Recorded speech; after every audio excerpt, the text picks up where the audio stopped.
Leviathan the Lost. But why now? After all this time. Why, what now? Oh, I'm not sure you'd believe me if I told you. After all we've been through. I doubt there's anything that could surprise me at this point. All right then. Rouse Joshua and meet me in the mess. We'll talk there.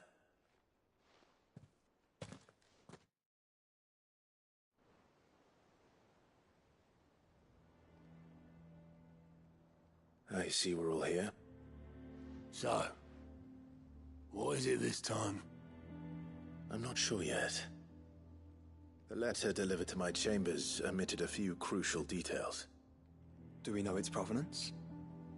That was one of the details it omitted. But whoever the sender was, it seems the Dame held them in high enough regard to point them in our direction. The Dame? Well, she's not one to waste our time. It must be important. Important might be an understatement. If the letter is to be believed, Leviathan's dominant is in danger. And someone wants us to save him. Leviathan? So the Warden of Water has finally returned. What has it been? 100 years? More. The Lost moniker dates back at least that long. Even our venerable lawsman would not have been so much as a glint in his father's eye when last the mighty serpent brought his crushing waves to bear upon the realm. But why the gap? I know it can be a few years before a new dominant's born. But over a century? Should the dominant of Water's bloodline have been severed somehow, it could have prevented a new dominant from awakening. But if one has awakened now, he couldn't have chosen a worse time. Every nation in the realm has lost its dominant. If word gets out that there is still one to be had, they will stop at nothing to claim it for their own. And the twins will be at war again, just when humanity most needs to come together. Did the letter say anything else? Only that if I wish to know more, we must meet in person. And that the Veil can arrange a meeting. If nothing else, you can be certain it ain't a trap. Famous last words. I'm coming with you. As am I. Thank you. Both of you. And Otto? Yeah. I'll keep an eye on things here. Didn't fancy coming anyway. Thank you. I shall leave the Invincible in your capable hands.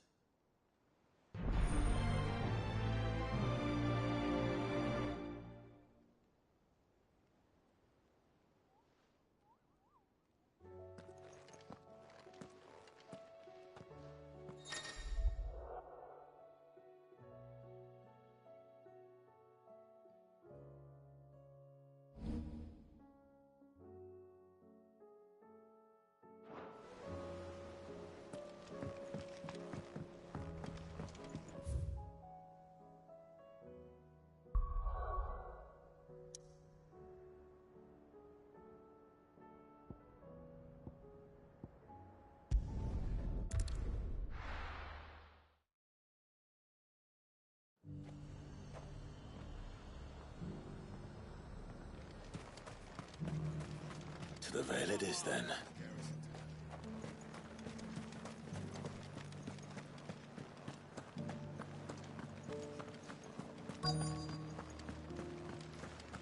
Looks...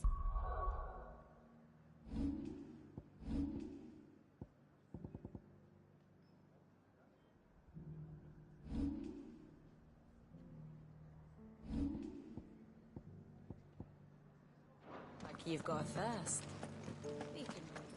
But enough talk. Fancy a peek behind the veil, my lord? I'm looking for a Layla. You found one. So, will your friends be joining in? Or just watching? We're not here for your services. We simply want to talk. What you do with your time is up to you. The price is still the same.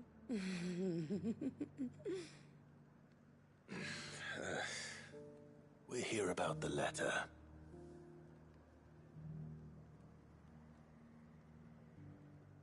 Oh.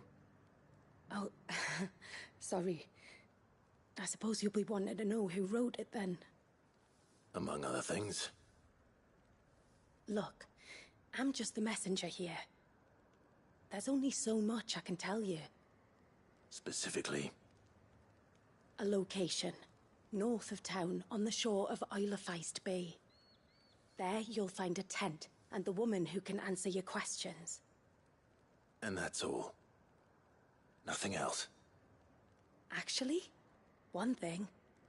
There's more than flowers in the meadows these days. So keep that sword of yours to hand.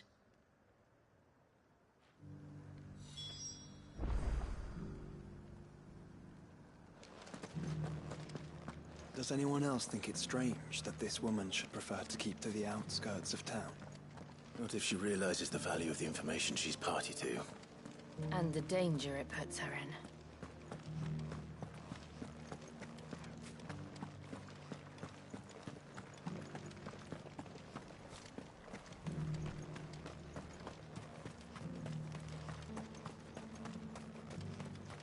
Those things didn't fight like men.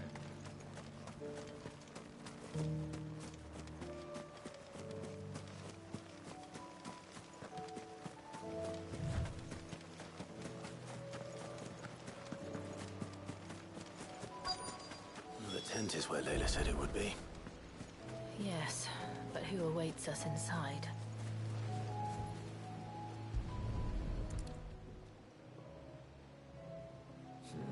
It's empty. Why am I not surprised?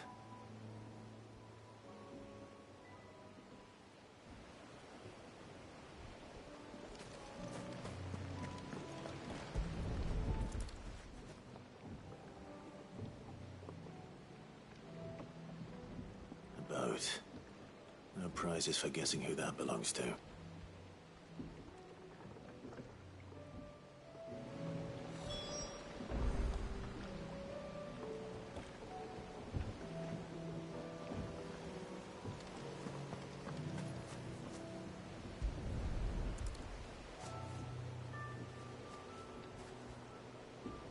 The embers are still warm. So you're Sid.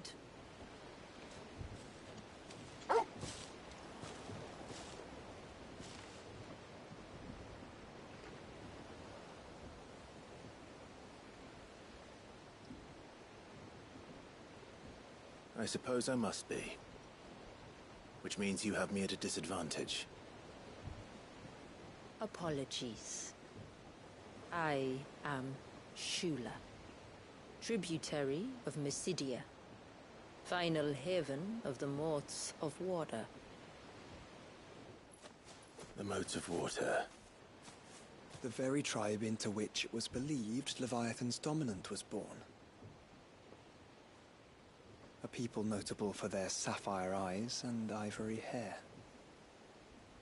Yes, that would be impossible, since the tribe famously... Vanished. Was exterminated. Despite the best efforts of both church and state, we are still very much alive. Though we've managed to keep that fact hidden from good Krieger's faithful for over a century. Along with Leviathan's dominant.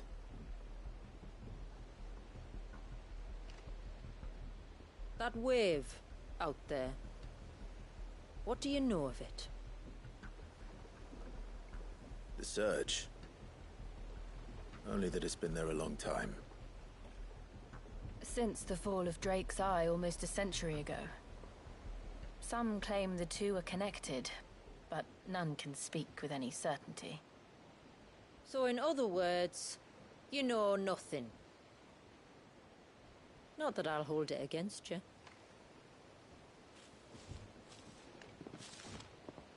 The wave was raised by Leviathan in an act of rage.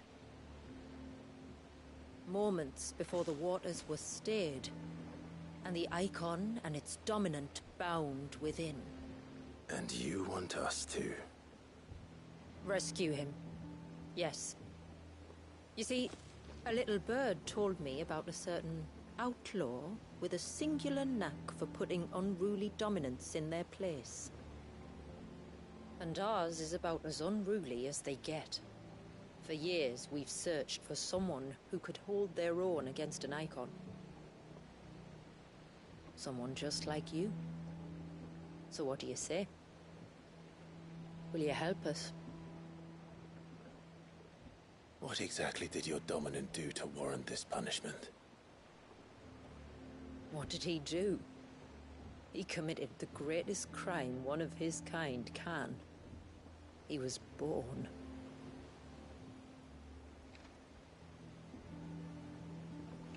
But he deserves a better fate than the one my people forced upon him. He deserves to be free.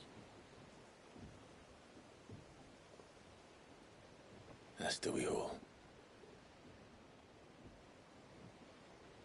Very well. Far-fetched though your tale may seem, something tells me you speak in earnest.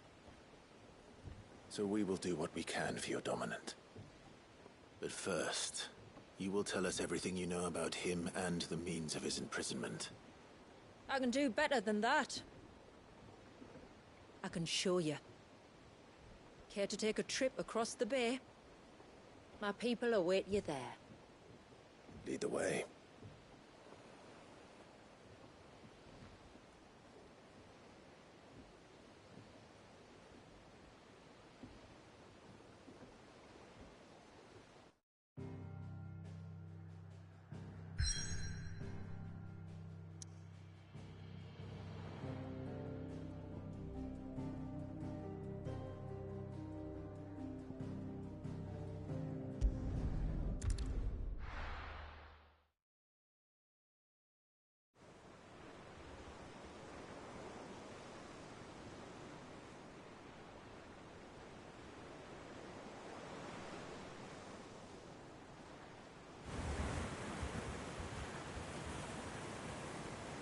All right, you might want to hold on to something.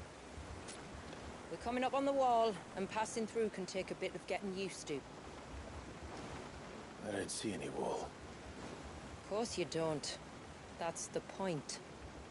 It's a glamour woven by our ancestors to keep our village hidden from prying eyes. But don't take my word for it.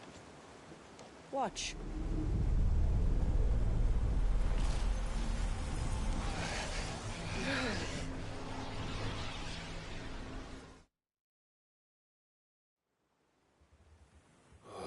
That was worse than a slug of Bacchus wine. Clive, the sky. It's blue, but how is that possible? You do know what a glamour is, don't you? Ours just happens to work both ways, and a good thing too. I wouldn't fancy staring at those sickly clouds every day.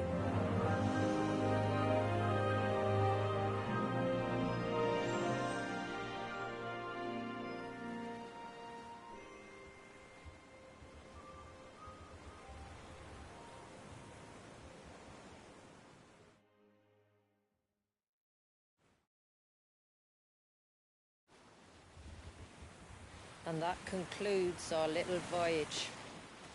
We're here.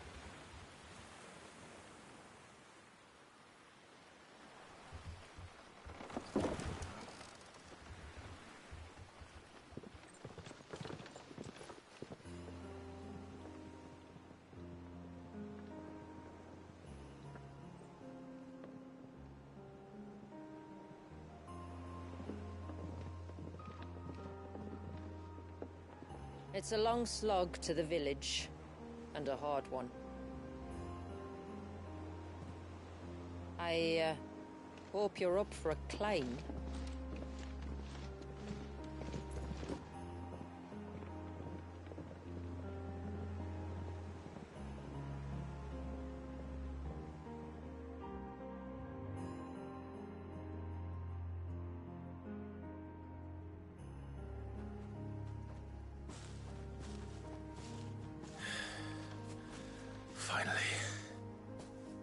What? You didn't think we'd arrived, did you? The village isn't up here. It's on the other side of the mountain. Of course it is.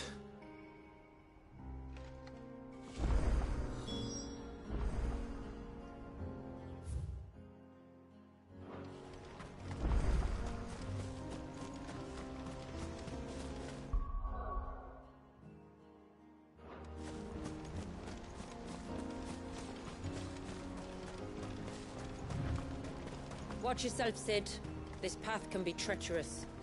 If not for the sheer drop, then for the beasts who prowl it. Thank you for the warning. And please, call me Clive. Sid is an alias. You will be pleased to learn, Lady Shula, that I have no such aliases. Is that so, Lord Margrace? It's all the same to me.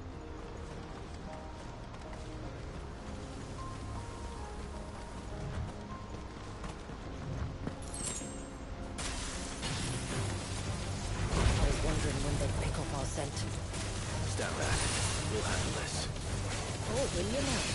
I'll keep my axe and spells to myself then.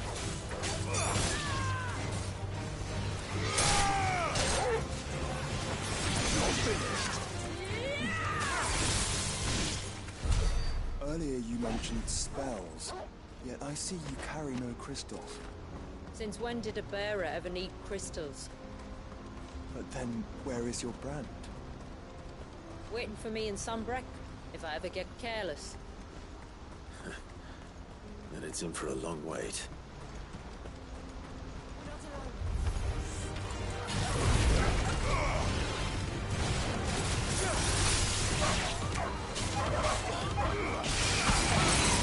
I won't all get this easy.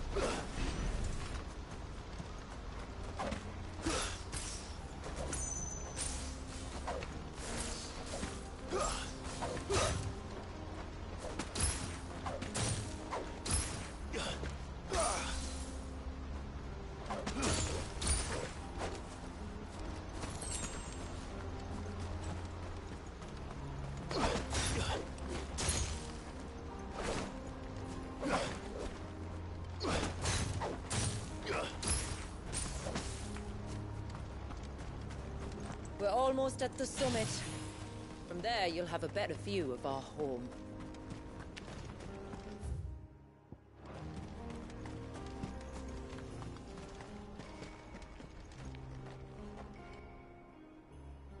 Few have ever set eyes on what I'm about to show you. Just so you know. This is not what I expected. Welcome, my friends, to Mysidia.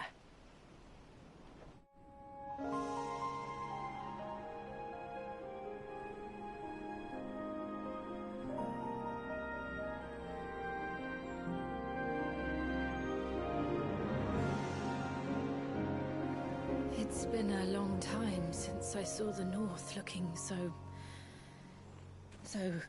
Alive.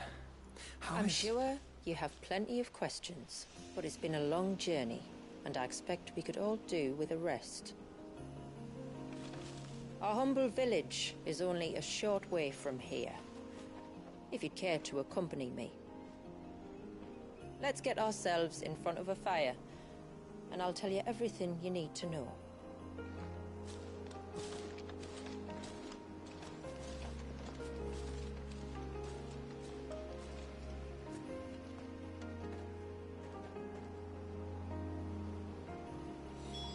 It's beautiful, Shula. And we aim to keep it that way.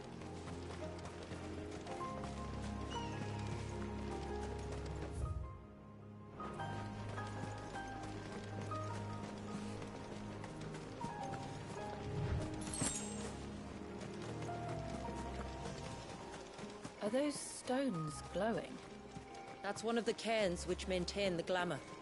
Steer well clear.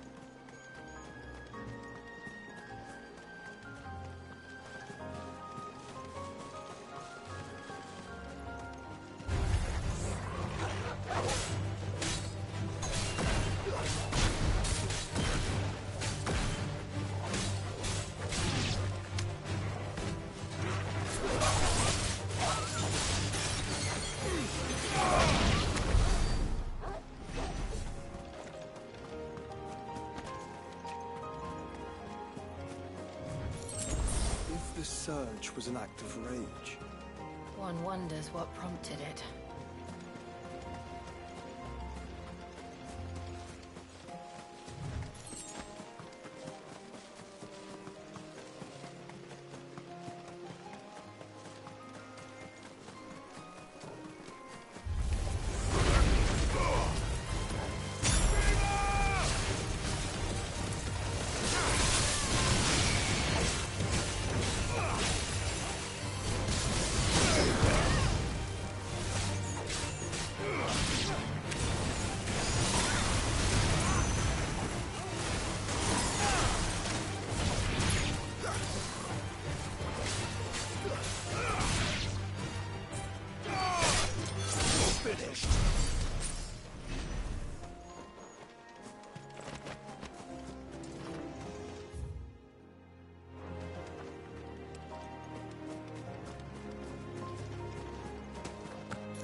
Could we not have spared ourselves the mountain crossing by landing further north?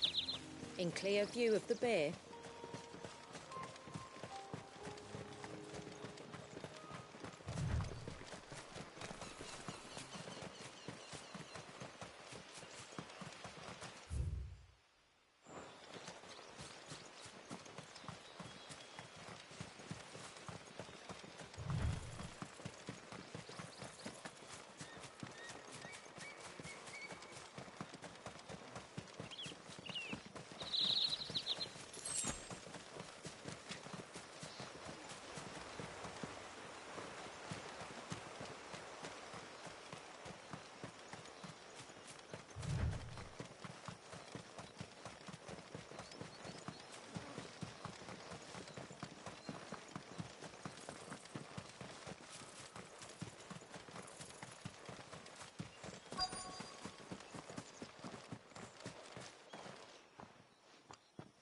On evening tides. Does morning's light return? Open the gates! The tributary is home!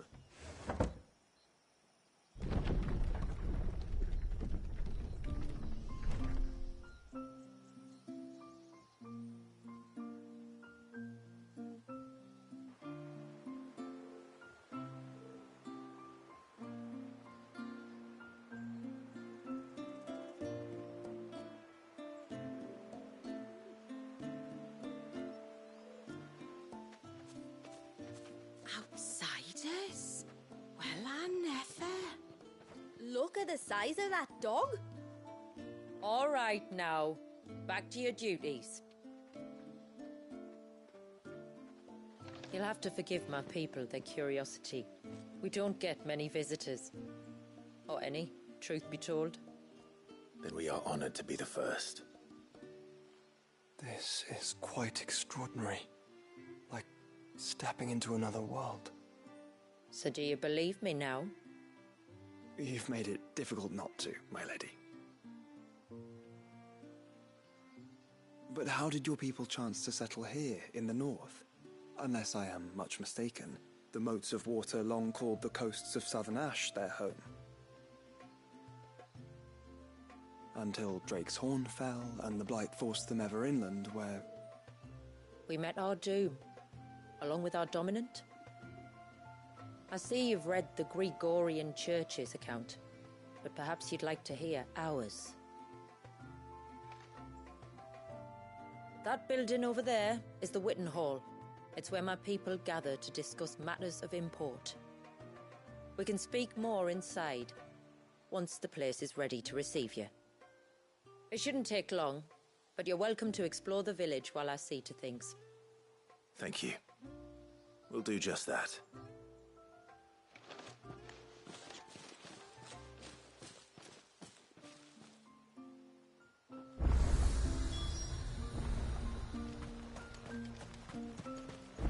That'll be them then.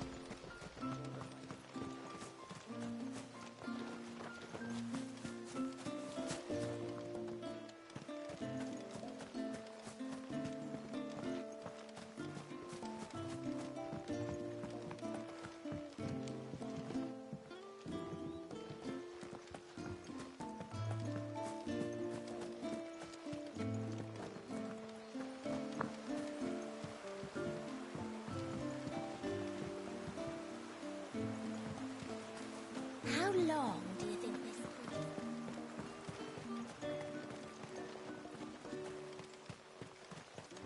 is? Suddenly, curls everywhere I looked. Did you hear that, girl?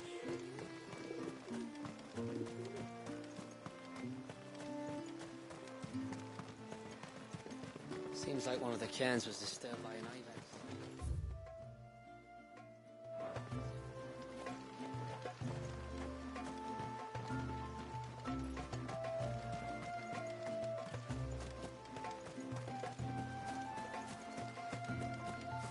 Please, Grandad, tell us another story about the witch.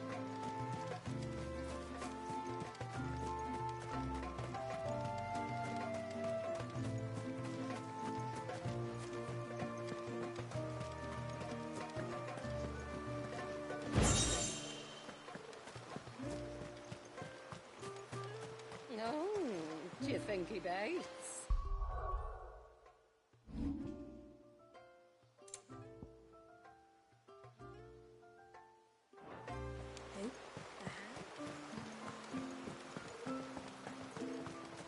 Intruders! We must flee! What their kind did to us. Look! That one's got a black cape.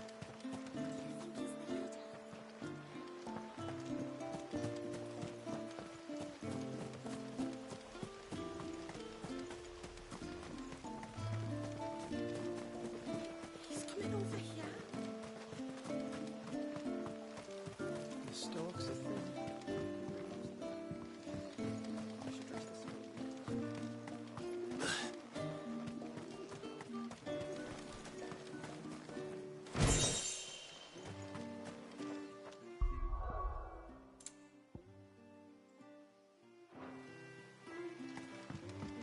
Just you stay away from that temple. Do you hear me?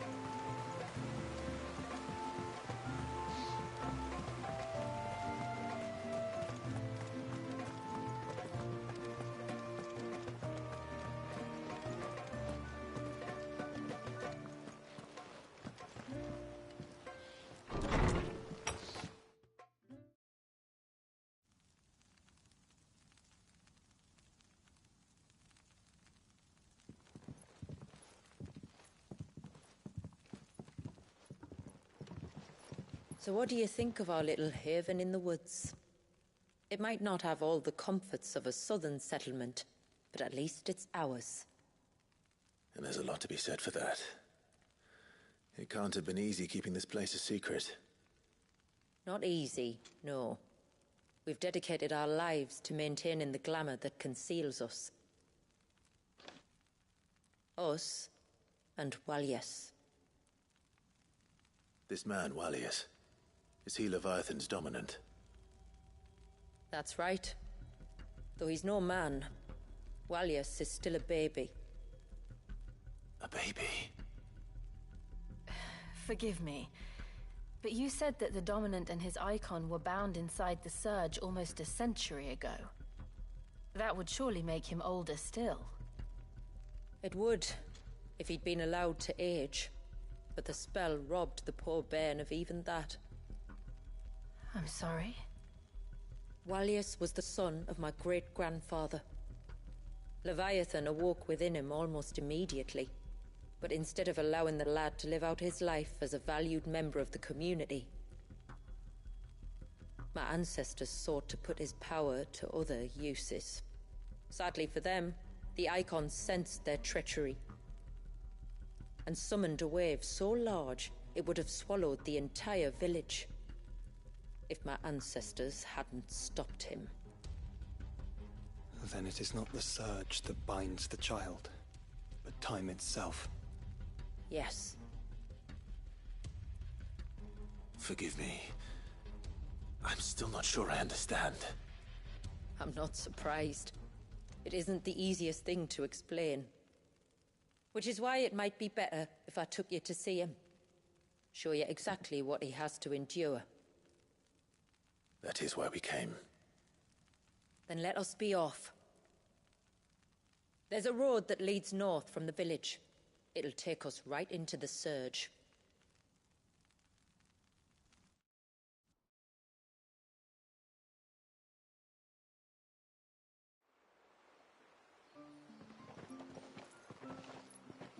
Are you bound for the wave, tributary?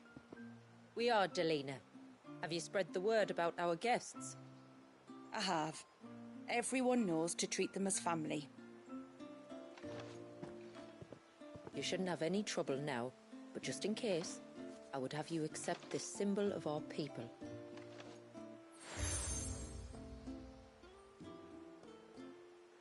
That's very kind. I look forward to meeting the family. The feeling's mutual. Should the tributary be indisposed, feel free to ask me any questions you might have regarding the village, and I'll do my best to answer. Thank you. We will. Then I bid you good tide.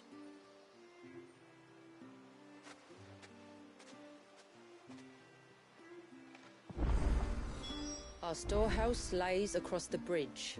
If you're short of supplies, you may find what you need there. Sid? Though we will have to ask... You are Sid, aren't you? The man the tributary told us about? I wonder if you could help me. With what exactly? Oh, nothing too troublesome. Do you know my husband, Pavat? He's the village smith, among other things. Anyway, his name day's not far off, and I wanted to make a gift for him. He's a craftsman, you see, and he's been fretting about running low on the flowers he uses for dye making, so I wondered if you might collect some for me and give them to him. Would this gift not be better coming from you? Perhaps, but it can't, for reasons I can't go into. Please, I know it sounds daft, but I'd be ever so grateful.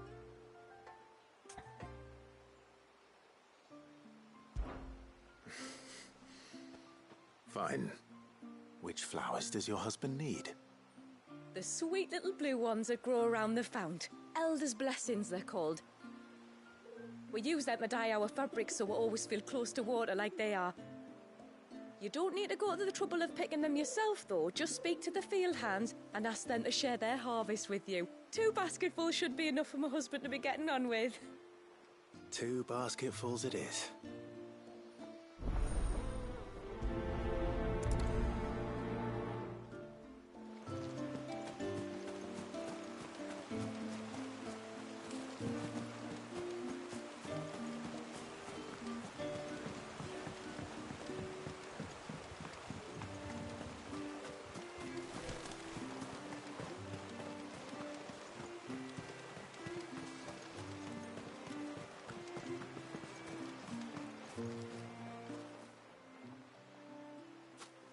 Ah, welcome to Haven, friend. Thank you. Forgive my presumptuousness, but the smith's wife has asked me to make her husband a present of some elder's blessings. 2 basketfuls, to be precise. Well, I have 1, if that's any help. It is. I'm much obliged. They really are beautiful. Aren't they just? Though that's not the only reason they have a special place in our hearts. Legend has it that when our people fled from Ash, the tributary of the time took some seeds with them. And as they wandered high and low across the Twins, he'd plant them wherever they stopped for water. Every elder since has done the same. So when we finally put down roots here in Mysidia, the flowers did too.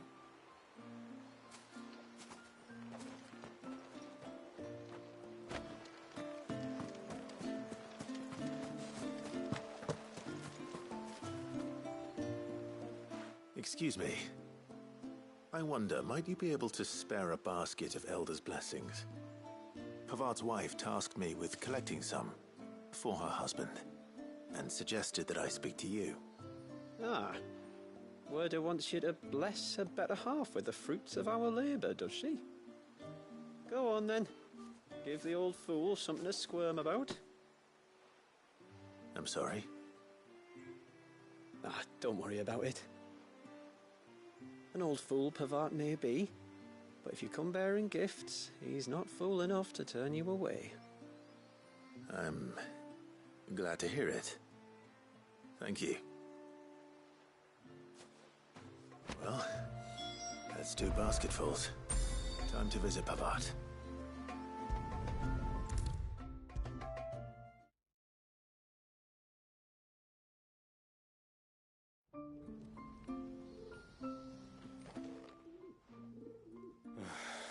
What do you want? Your wife asked me to bring you these flowers.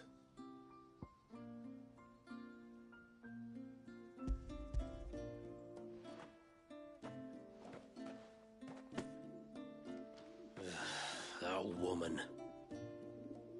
Come out. I know you're there. Who? Me?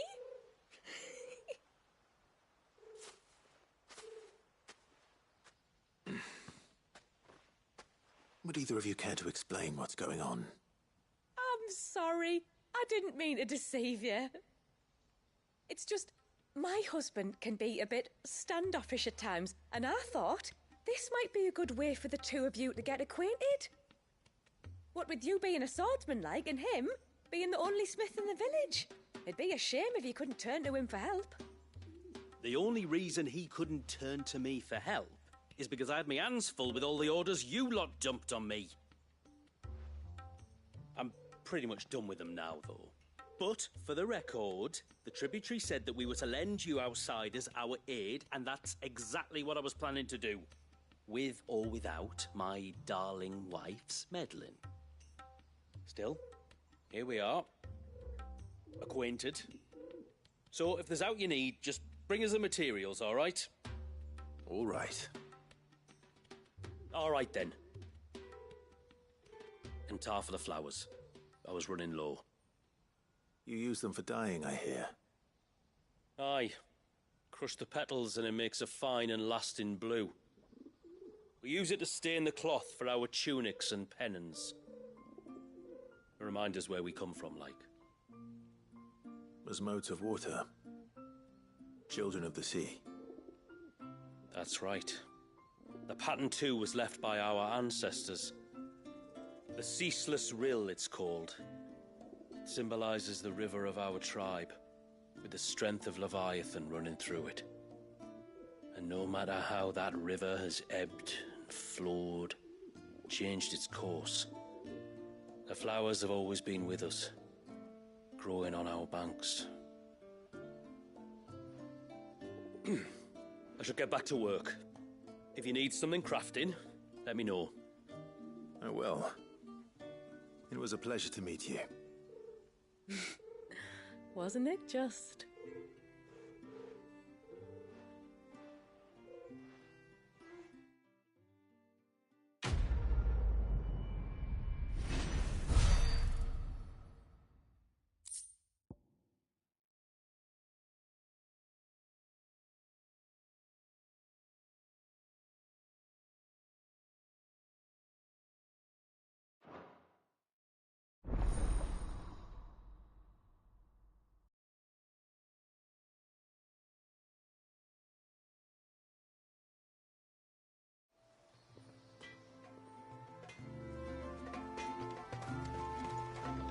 What is it you want?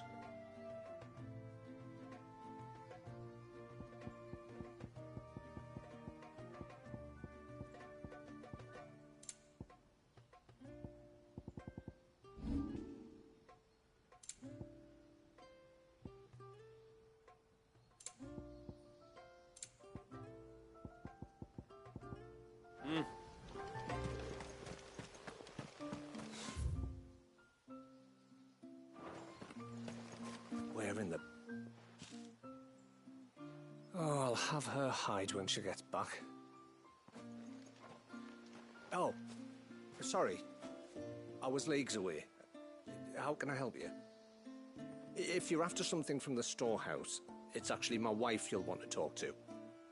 She will have to charge you for the goods, though. Not that we'd fleece you or anything. It's just, you know, needs must. I understand. Saying that, she might not be able to get anything down for you for a bit. Ah, right. She's got her hands full with the inventory, you see. It should have been my daughter's job, really, but the willful little Rills decided to make herself scarce. Ah, the heavens only know where that girl's got to. If you'd like me to keep an eye out for her. Oh, no. I couldn't ask that of an outsider. Could I? You wouldn't mind? Of course not. She won't have gone far, will she? I hope not. But I've scoured the entire village for her and come up empty-handed. Can't help thinking she might have gone on another one of her little adventures. Ah, a free spirit, is she? Aye, that she is. Can't get her to sit still, especially once she heard you lot were on your way. Outsiders! You should have seen her little eyes light up. No, if she wanted to watch you arrive, she'd have made for the low gate where you first came in. The guard there might have spotted her. Maybe you could ask him. Ruka, her name is. All right. I'll let you know if I find her. Try not to worry.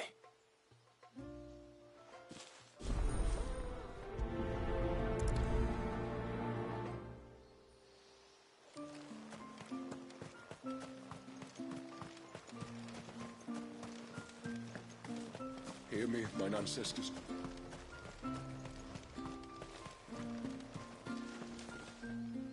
Excuse me. You haven't seen the storekeeper's daughter, have you? Little Ruka? I have, as it happens. She went out through the gate not long ago. Out of the village? Alone? Aye, she does it all the time. There's a path off to the left which leads down to the river. Nice little spot, that. And safe as you like. The beasts of the mountain don't dare come so close to the village. That's where she'll be. Go and have a look if you don't believe me. I will.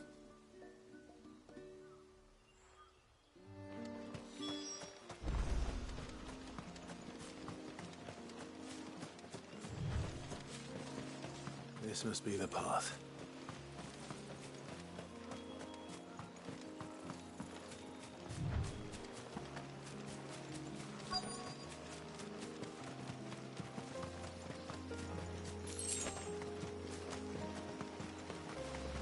They're not here either.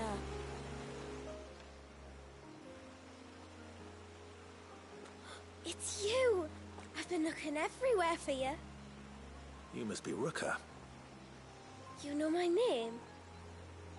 Can you lot read minds? Your father asked me to keep an eye out for you. You left without telling him where you were going. He was worried. But I went to look for you.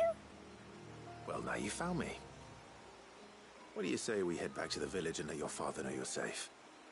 All right. And on the way home, you can tell me all about the world beyond the wall. I want to know everything. Everything might be a stretch.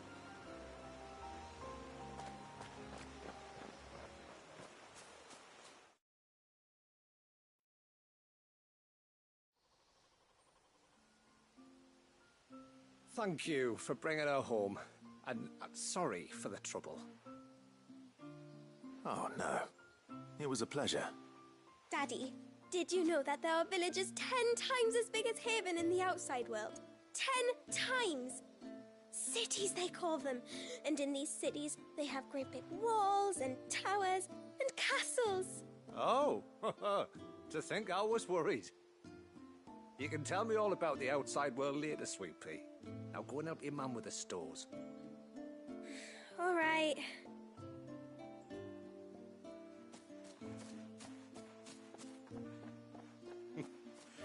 Thanks for putting up with her questions. She, has a lot of them.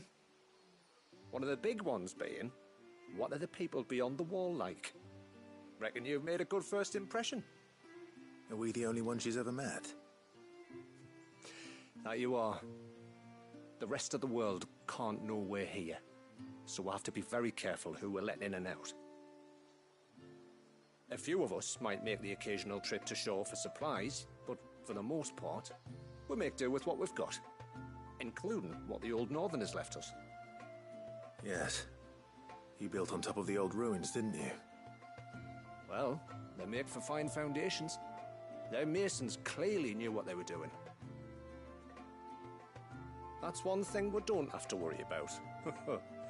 Oh, it's everything else that's the problem. Medicines, metals for tool making, anything like that. We have to dress up as travelling merchants and make a trip to the outside and pray to every cloud in the heavens that nobody sees through us. Which explains why you need Gil. Aye. And now Rook is back, my wife should be free to assist you with any potential purchases. So please, do make good use of our stores, because we fully intend to make good use of your coin. I'll be sure to keep my purse strings loose.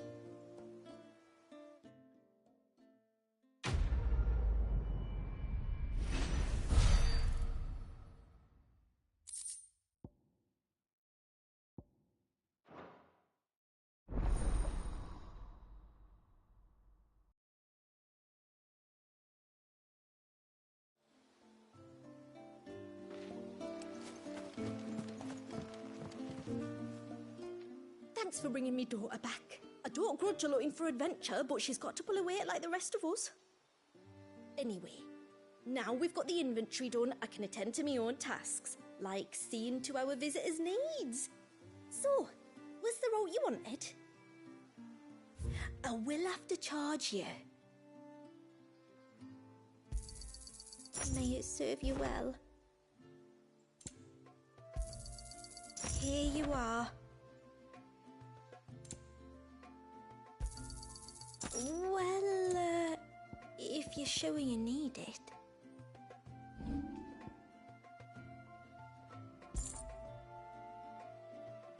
Very well. What do you think the tributary sees and knows outside? How long do you think this bridge is going for?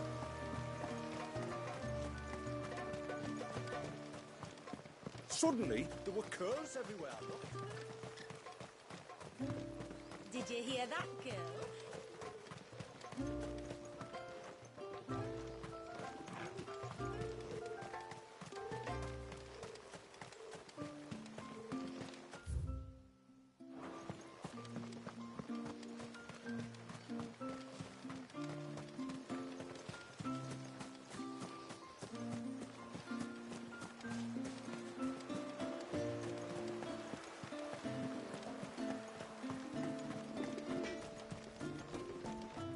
What is it you want?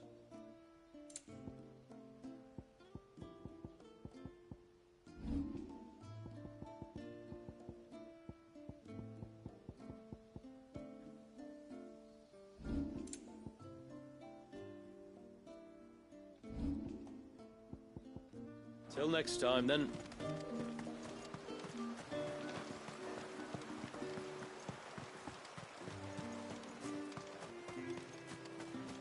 Poor things are as pale as ghosts.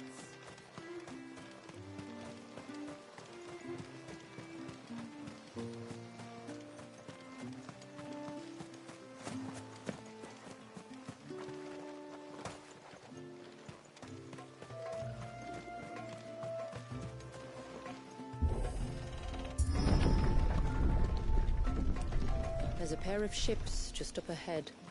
Ships? But are we not still leagues from the shore?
quickest route to the surge is due east, past the second galley. Shula, how did these ships come to be? Here. What do you imagine happens when an Icon of Water gets angry? Brother, did you have to ask?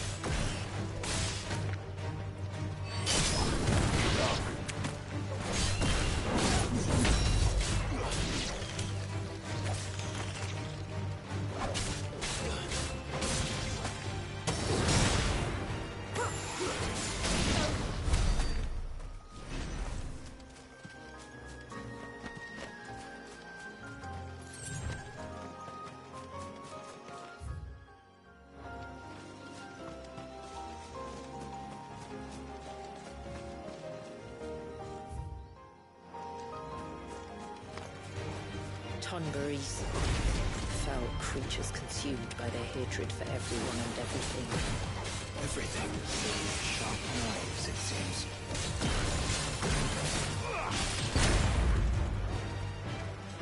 Stay down!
I can smell the sea. It's not far now.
How will we reach the surge?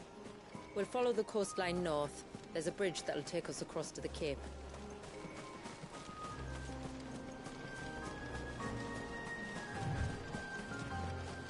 You don't want to go down there. Trust me. Do I even want to ask why?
Might I inquire about the Ray of Light?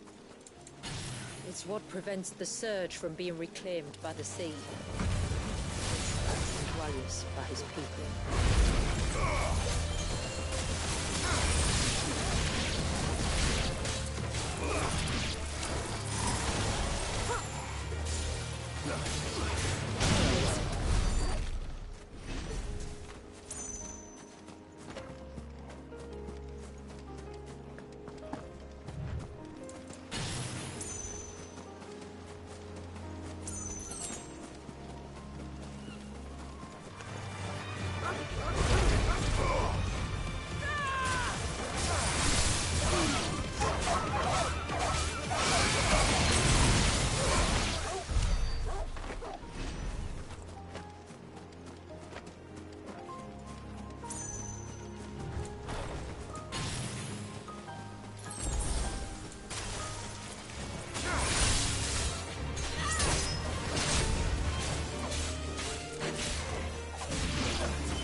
You said before that the child is bound within the surge.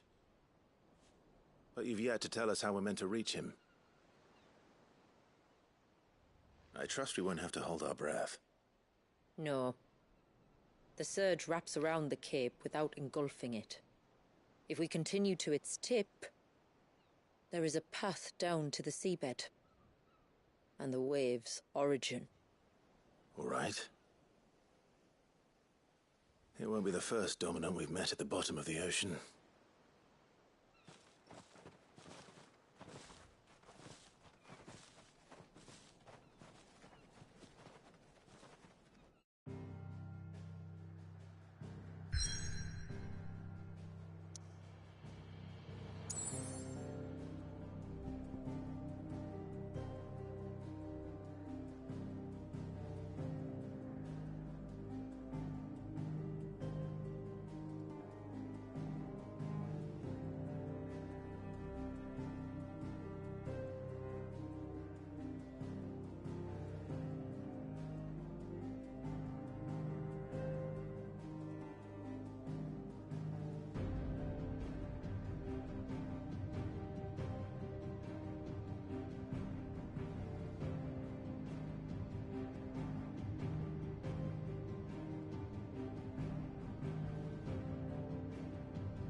It's not much further now. The path seems well kept. Do you and the villagers often come this way? Only me. Once every new moon without fail. It is my duty both as village elder and Walyus's descendant. But surely no one blames you for what happened. Why should you bear the responsibility alone? You misunderstand. I do it because I want to. To show him that he isn't alone, and that there are still some of us who would see an end to his suffering. Suffering you will soon witness with your own eyes.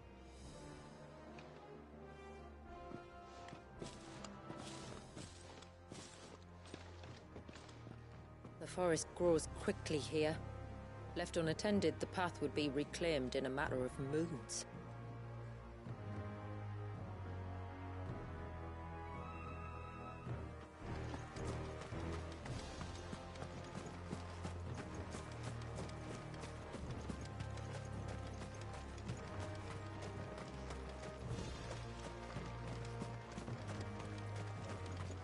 Does the light point the way to the child?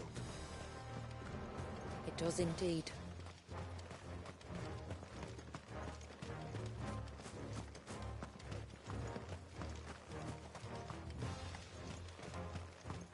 Look at all the droplets of water suspended in midair.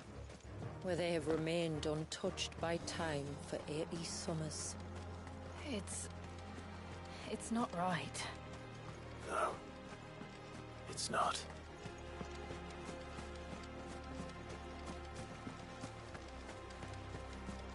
There. Up ahead.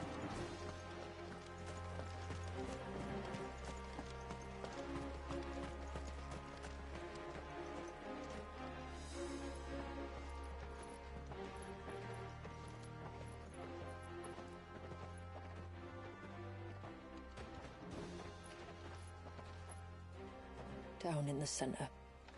Follow me.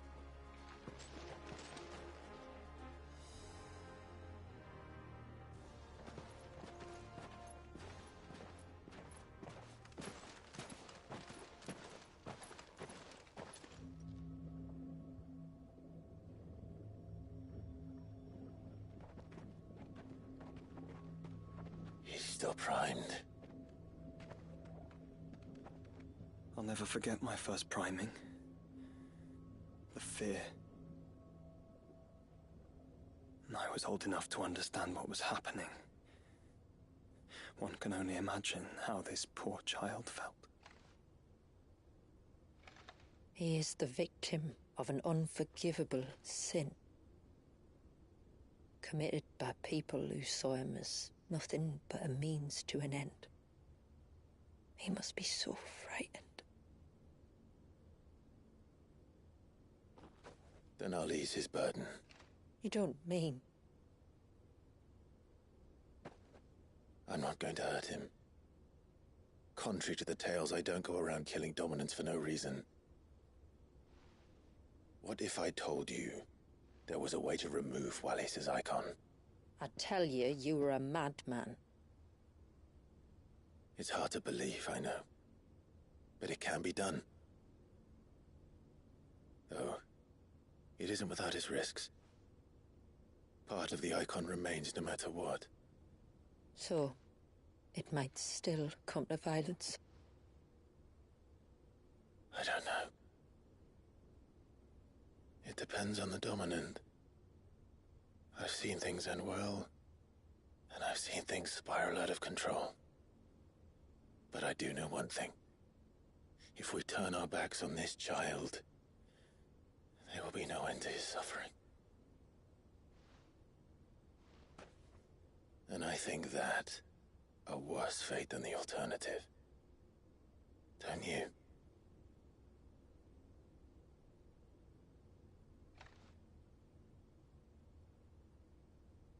Very well. Do what you must.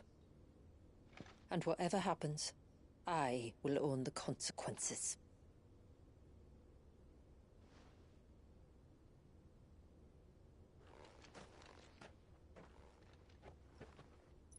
Don't be afraid, little one.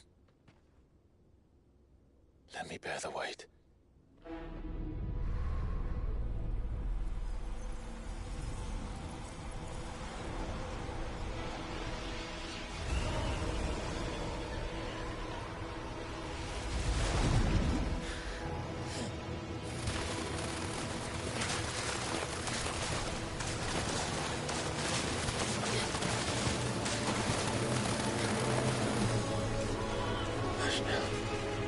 It's going to be all right.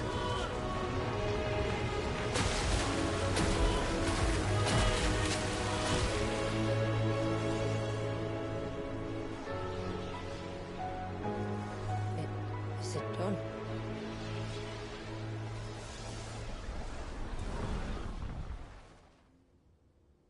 I think so. I can feel the icon inside me. But something's wrong.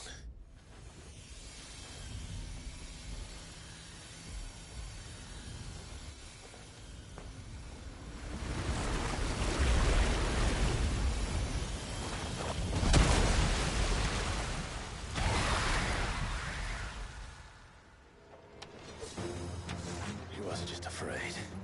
He was angry. All right. Let's see what you've given me.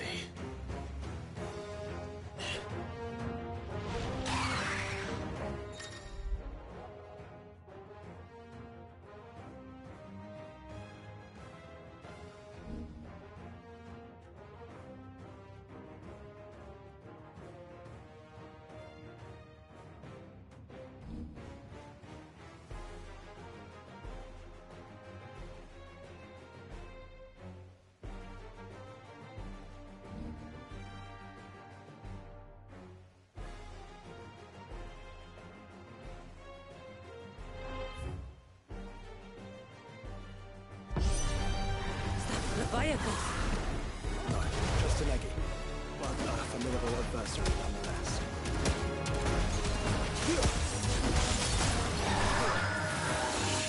Oh, look. It has friends.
Is everyone all right? He seems calmer now. You said Walius was frozen in time. But he knew we were here. How? I don't know. He's never reacted to anything or anyone. Until now. The child has been bound for nigh on a century. If he has been conscious from the first, we must remove the seal at once. It's not that simple. I wish it were, but... there's more to this tale. It would be better if I explained back at the village. I see. Then let's return before it gets dark.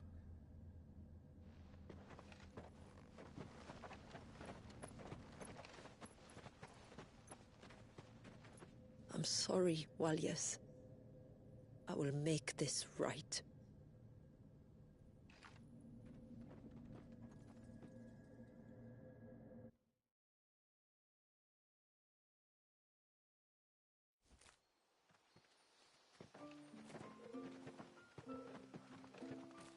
So, part of Leviathan is inside you now, is it?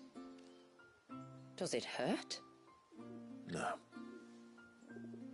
Not anymore, anyway. Good. Because I still have need of your strength. If you want to know the rest, we should head to the Witten Hall. Of course.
To understand the spell which binds Walyas, you must first know who we are, and what drove my forebears to commit such an atrocity.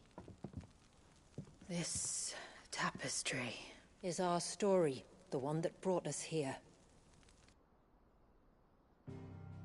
After generations of wandering, my people sought refuge in northeastern Storm, some 170 years ago. But in exchange for our safety, the Gregorian Church demanded we renounce our faith, and branded us heretics when we could not. To be exterminated, as a lesson to others. And so was it chronicled in the Imperial histories, for anything less would have made the Church seem weak. Yet a handful survived. The few who did fled north and west, and in doing so discovered two things that would forever shape our fates. The first was an old legend, revealing how to make your very own Mother Crystal. I've heard that one before. Yes, yet it gave them new hope, however false. Our ancestors convinced themselves that they could recreate the divine if they could only find a strong enough heart. A living being capable of channeling torrents of ether.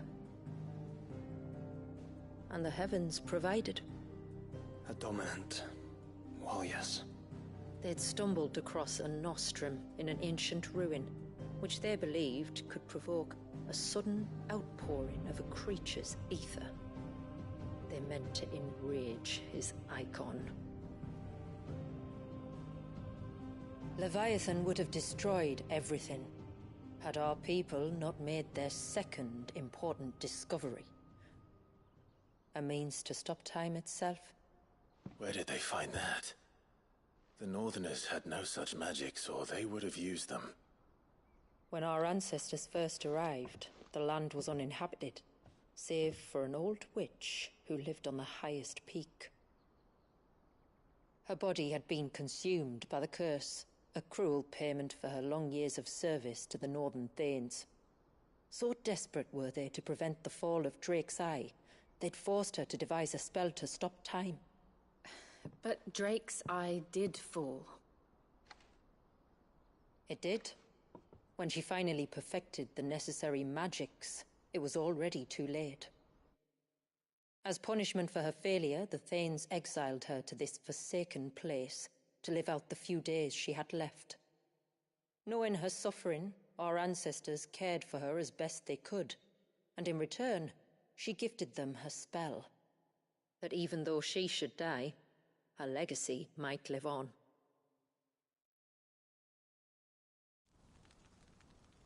So armed with both the knowledge of the ancients and the secrets of time, our ancestors settled upon an ambitious plan. They would create a new Mother Crystal, and enchant it that it might endure for all eternity. Thus would our people's wandering, our suffering, finally end, and prosperity visit us once more. And all it would require was the sacrifice of a single child. A small price to pay, or so they believed. Another victim of man's blind reliance on the Mother Crystals. So we know the seal source. How do we break it and restore the flow of time? Do you recall the dome of light on top of the cliffs to the west? Inside lie the ruins of an old temple. It was there that the witch built the Vare, a conduit of sorts that channels her remaining ether into the Surge. But it's been a long time since anyone set foot in the place. And now, there are others who claim it as their own. Then we shall go prepared for a fight. That said, it may be best if one of us stays behind. You think the village could be in danger? We saw the ether flow from Walyas in all directions, but only encountered a single familiar. There will be more. And should even one make its way here, I doubt the walls could hold it back for long. Then I shall stay. The Phoenix will see your people safe, tributary. You have my thanks. Very well. We should depart at once. I fear time may no longer be a luxury we can afford.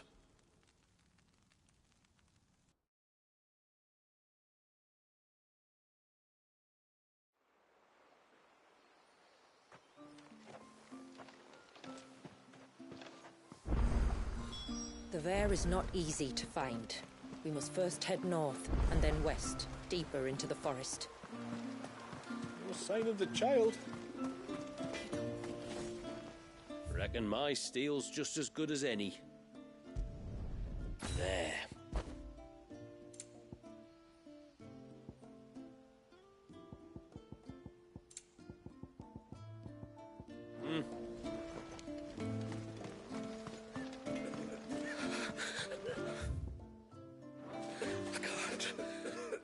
Just try to breathe. That's it. Is everything all right? Ah, you're the outsider. I'm Fannet, healer by trade. And this is Talor, one of my patients. He took ill not long after you arrived. Nothing too serious, I hope. I hope so too, but... But? This affliction, it's like nothing I've ever seen before. He complains of feeling chilled to the bone, but there's no fever to go with it. And my most powerful antalgic hasn't done a thing to ease the pain in his chest. I'm starting to wonder if his condition might require a different kind of treatment altogether. Shula said that you were here to help us. You couldn't help me, could you?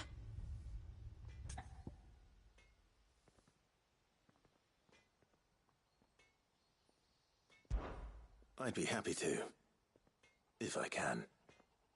You can, don't worry. All I need you to do is speak to Talor's son, Pavat, over at the forge, and ask if he knows what his father was up to before he came down sick. Something must have caused this, and I want to find out what. The trouble is, Talor's too weak to speak, and I can't leave his side for long. So while you talk to Pavat, I'll pay his wife word a quick visit, just in case she knows anything. All right.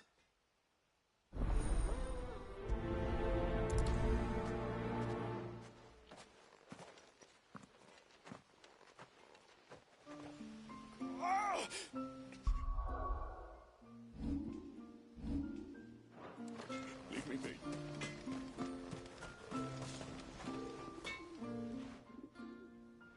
Oh, do you need something? I do, though not from the forge. Fannet asked me to speak with you. She's looking into the cause of your father's illness and wondered if you could shed any light on the matter. I see. Sorry. She shouldn't have dragged you into this. It's no trouble, really. Tell me, did your father do anything out of the ordinary before he fell ill? Not that I know of. But then I hardly see him. He's always out and about, like. Well, at least he was. Suppose he might have been a bit more fidgety than usual, but apart from that... When you say out and about, where does he usually go? Just round the village. Wanders over to Blazier's place most days. He's a fisher who lives on the other side of the fount. They're old friends. Maybe he knows something I don't. Maybe. I'll go and speak with him.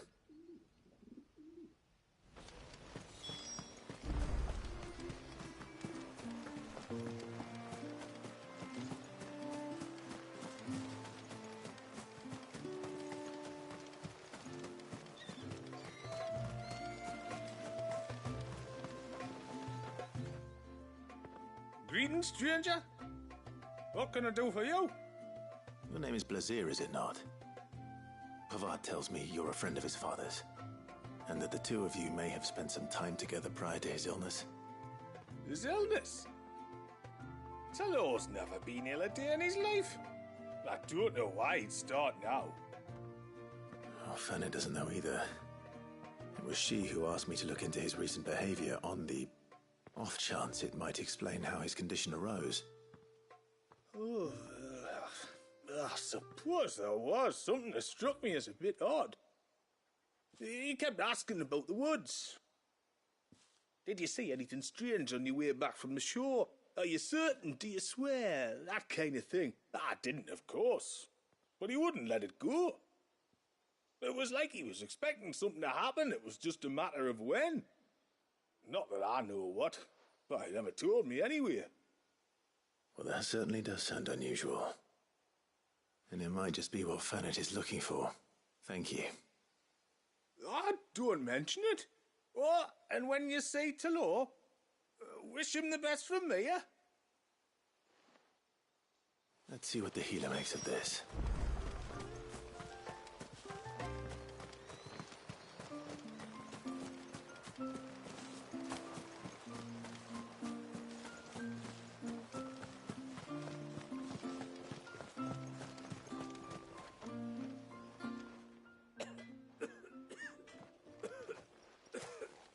I spoke with Werder, but she couldn't tell me anything.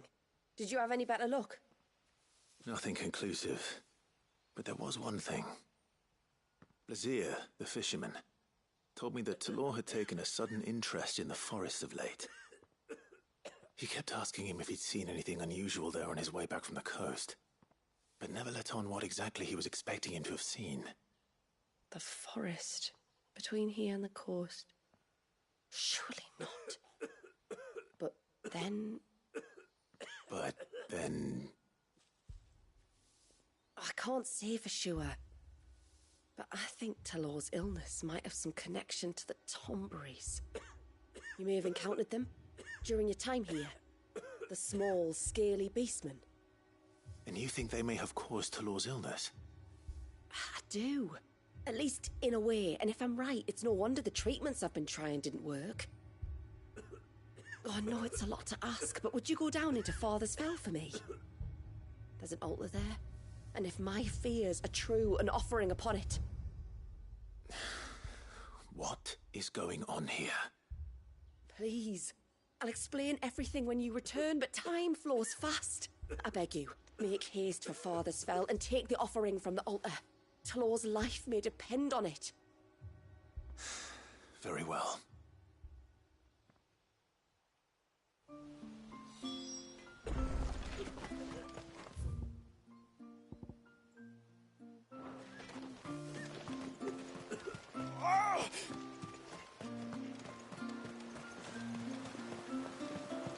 Bastard things. Oh, I never should have let him go alone. Hail, stranger.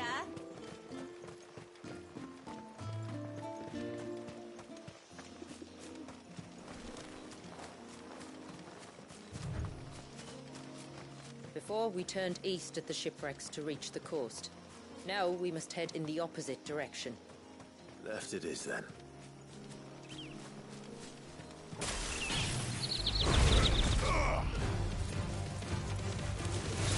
You're finished.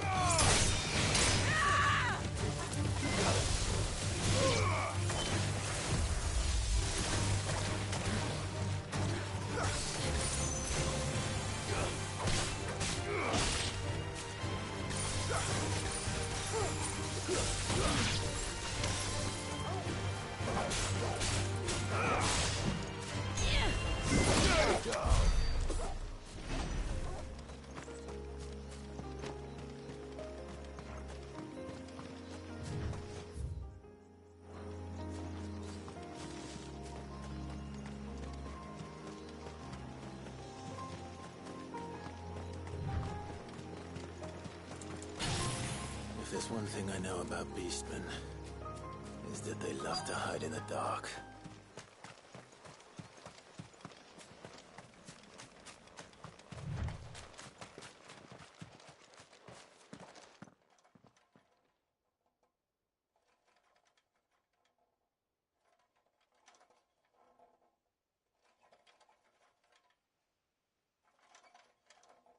What are they up to? Some sort of ritual.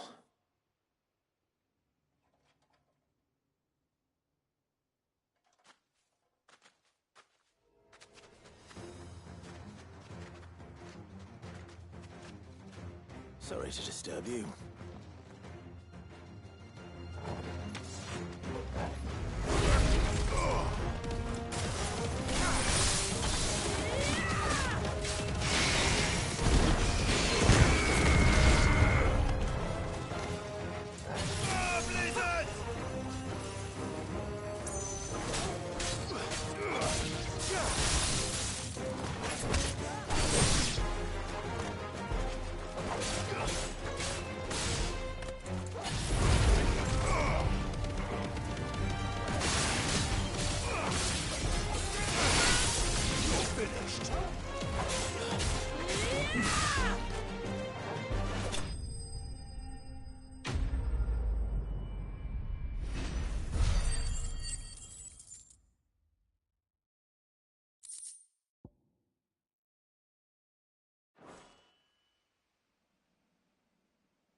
Let's see what's on this altar then.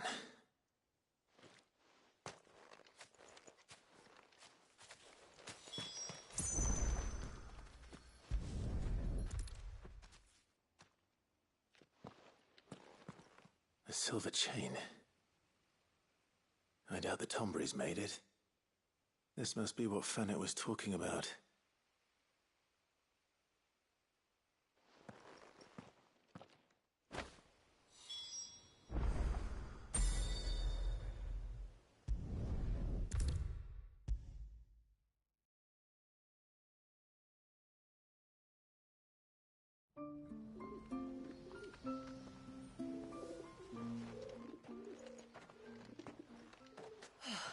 You're back.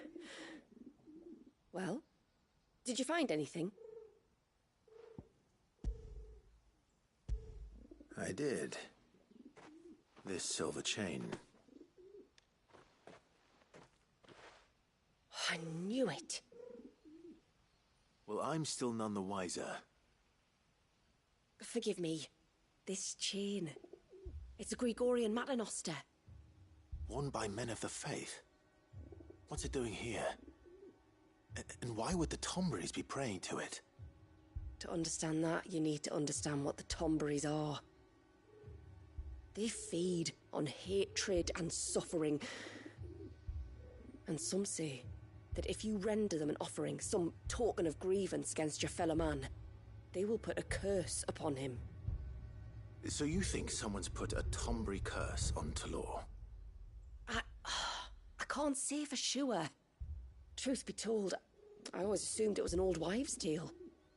But given his fear of the forest and the presence of the chain on the altar, I don't know what else to think. Does Talor have any enemies in the village? Anyone who would nurse such a grudge? No, I believe the one who left the chain at the altar was Talor himself. I beg your pardon? But there's more to the tale, you see. It's said that if you attempt to curse a soul that has returned to the sea already, your ire has nowhere to go but back to its source. You're saying he cursed himself? In trying to curse another, aye. When my father was younger, he was one of the few permitted to venture beyond the wall on trading expeditions. He told us that when he journeyed to Sanbreque, he'd wear that chain to disguise his true beliefs, lest Griega's faithful turn their cudgels on him. Did they ever catch him in his deception? Might that explain the ill will he bears someone? Not that he ever told me. Come now, let's not waste time speculating about Talor's past. We need to focus on the present, and that means finding a way to break the curse. All right. If there's anything I can do to help, let me know. Thank you. I shall. Aye, and thanks for going to all this trouble. Here, it's not much, but I want you to have this. We call it an Adder Stone. It's a gatherer's charm. Reacts to certain rare minerals we use in crafting. Makes them ring out like a bell, stuff you'd have no chance of spotting otherwise. If you find anything, see that you bring it back to me. I can make you some decent gear with it. If you're interested, like. I am, thank you. And I'll be sure to pay you a visit. Until then, I wish your father a swift recovery.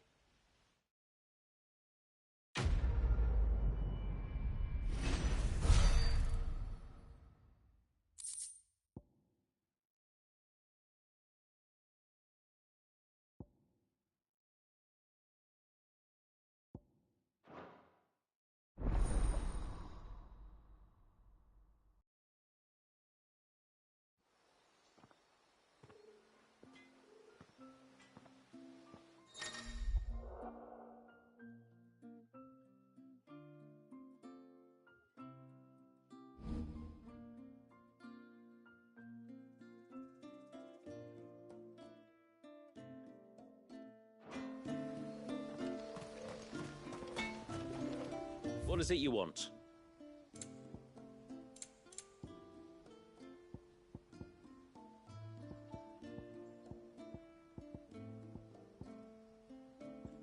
Till next time, then.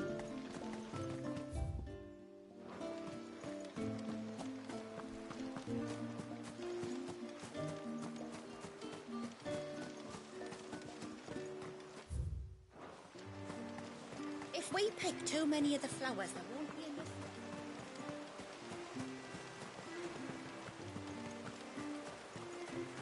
My lord, may I speak with you a moment? There is a matter with which I would beg your aid. Of course, what is it? Please, not so loud.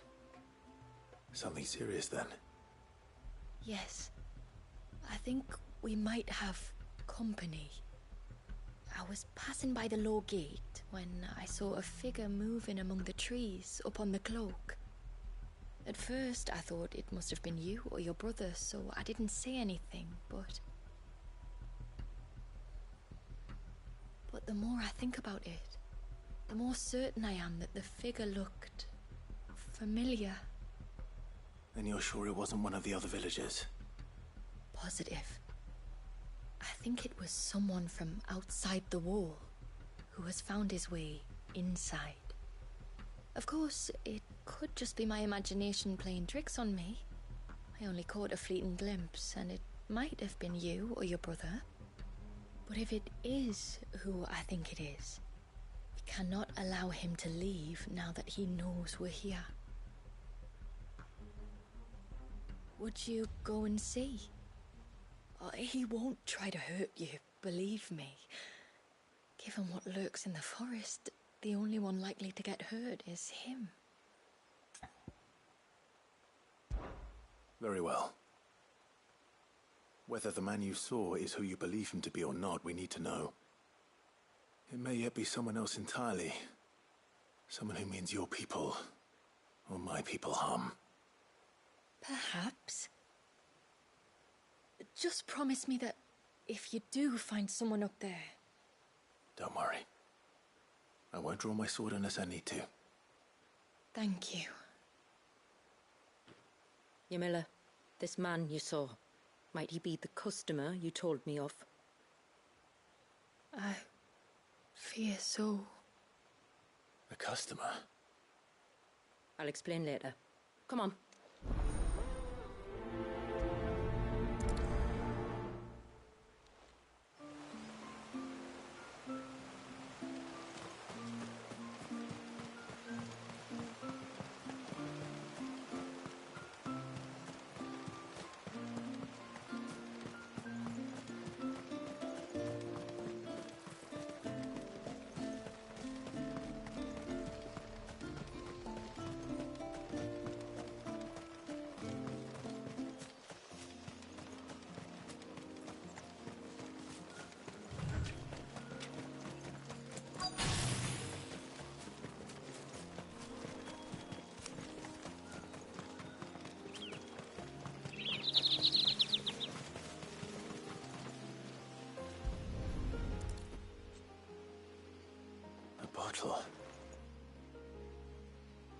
Breath of the arbor.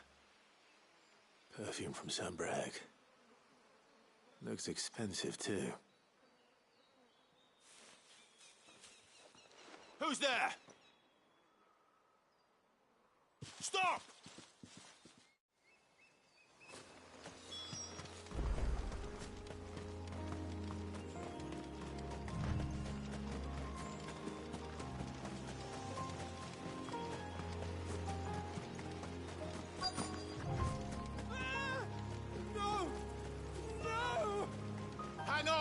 I'm coming!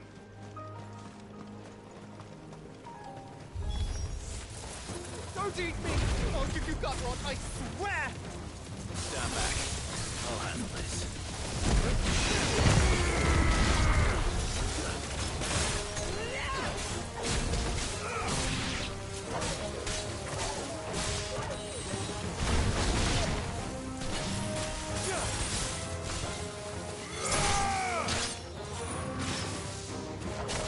That's it.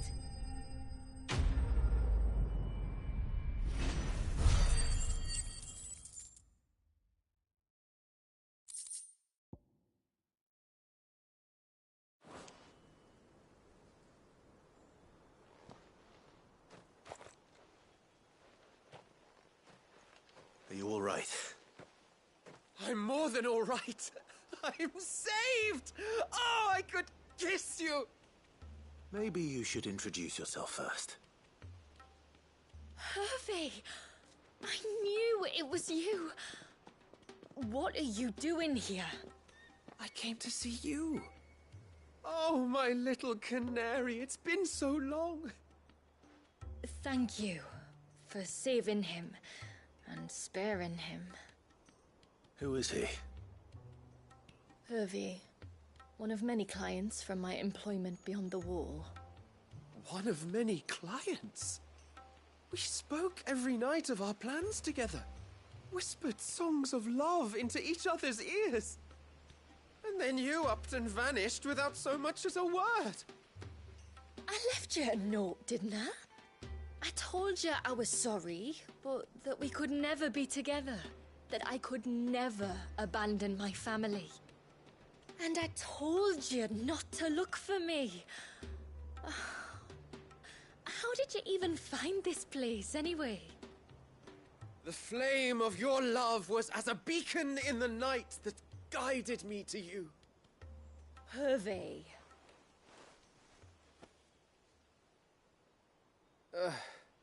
I was walking by the coast near Northreach when I saw a lady who looked like you. Eyes like the ocean. Hair like the driven snow. The next moment, she and her companions were jumping in a skiff and sailing out towards the wave. So I, borrowed the nearest boat and started rowing. It must have been Shula bringing us here. So what? You rowed, found a nose how many leagues across the bay, simply because you saw a woman with white hair. And as I did, the skies changed from a dull and hopeless grey to a bright and benevolent blue. That was when I knew for certain that my little canary was close. Oh, why did you come? You should have forgotten me, as I tried to forget you. I cannot leave my people, Hervey. And now that you know about this place, neither can you. We must return to Haven and accept my family's judgment. I'm to meet your family. Oh, my little canary.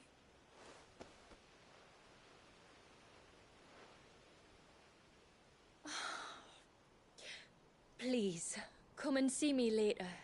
You did as I asked, and you must be rewarded for it. But first, follow me, Hervey. Ah, to the end of the world and beyond.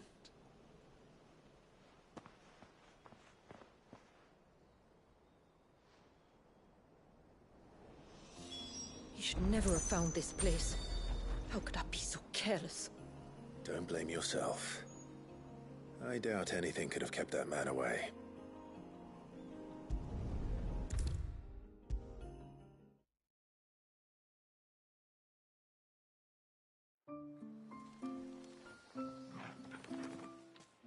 Forgive me.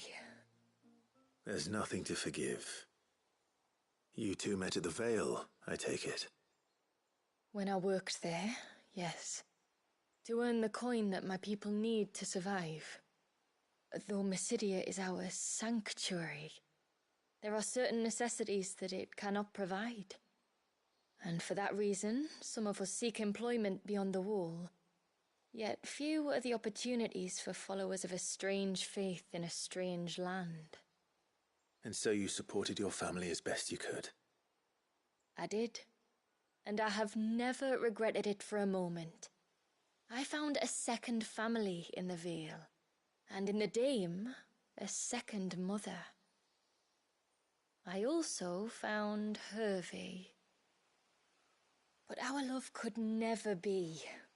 I knew that if I revealed my secret to him, I would be putting my people in danger. But that if I did not, I would be living a lie, unable to return home. What will happen to him now? Since our people settled in Mysidia, uninvited visitors have been few and far between, but not unknown. Explorers, survivors of shipwrecks, none lasted long. I see. That was before my time, you understand. I've never had to make a decision like this before. Yamila, know that I do not blame you for any of this. It was me who decided to make the trip to shore. Me who exposed our secret.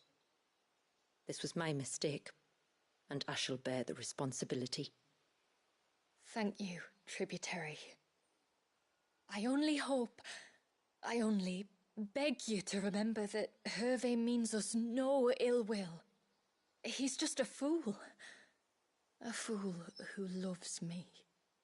I will take that into consideration. But yours is not the only voice I must listen to. The whole family must be consulted, and it may take time for me to arrive at my decision. I hope you understand. Of course, tributary. However long it takes. Come what may, I thank you, my lord, for bringing us back together.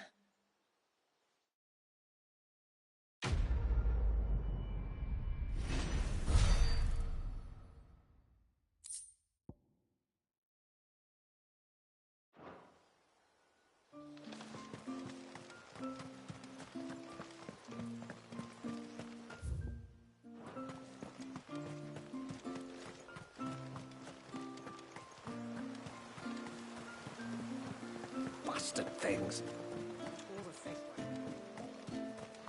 Oh, I never should have let him go alone.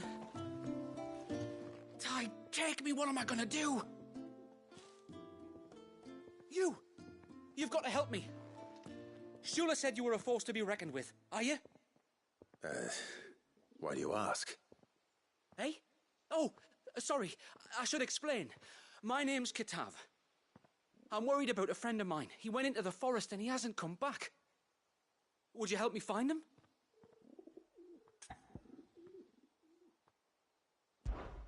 I can try. Tell me what I need to know. Of course. You know about the glamour our ancestors cast to keep this place hidden, right? Shula told us about it, yes. Right. So you know the cairns we use to maintain the spell?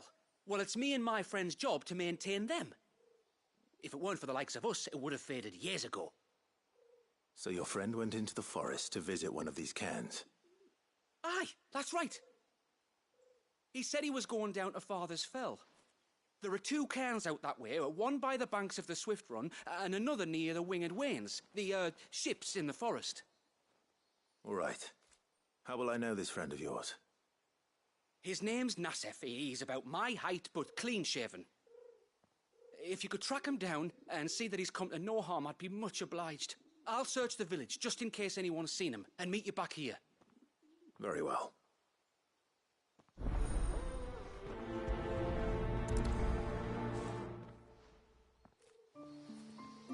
One cairn by the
Another by the river. Better get moving. Hail, stranger.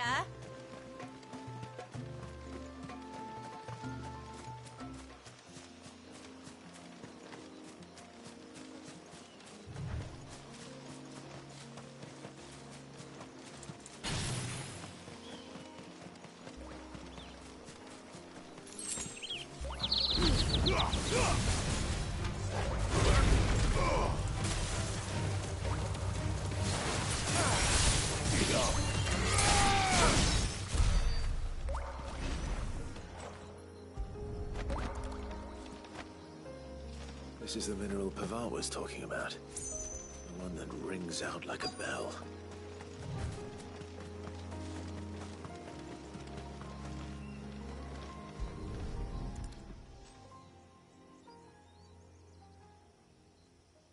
Well, here's the cairn.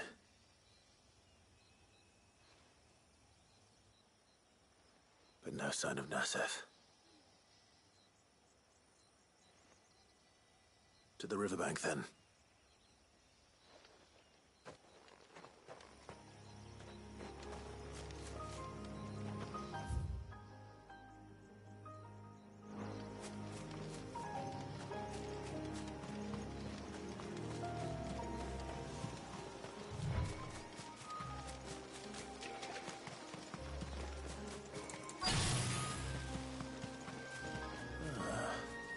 Who have we here?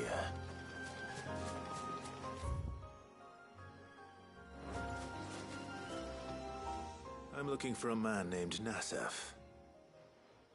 Aye, I know him. Takes care of the cans. Wait, you didn't think I was him, did you? Sorry, mate, I'm just out to gym myself a few ibexes. What do you want with the lad, anyway? His friend, Katav, asked me to look for him. Apparently he ventured out to work on one of these cairns and didn't return. Well, that is a worry. You're a hunter, yes?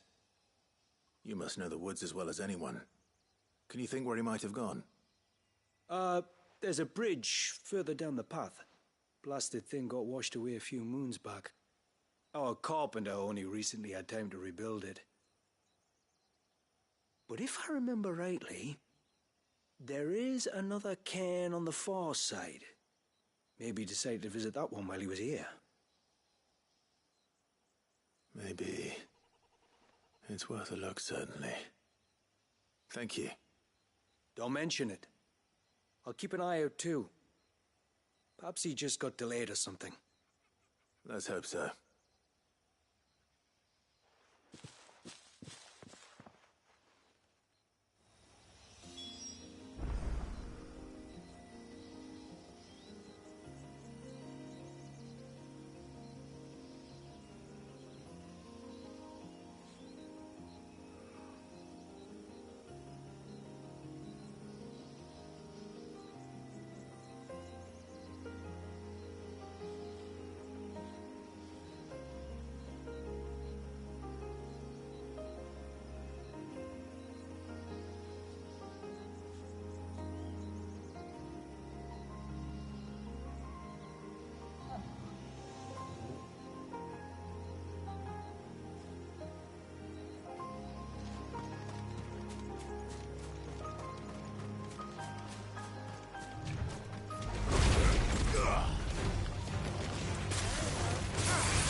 Hold on!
Oh, thank you.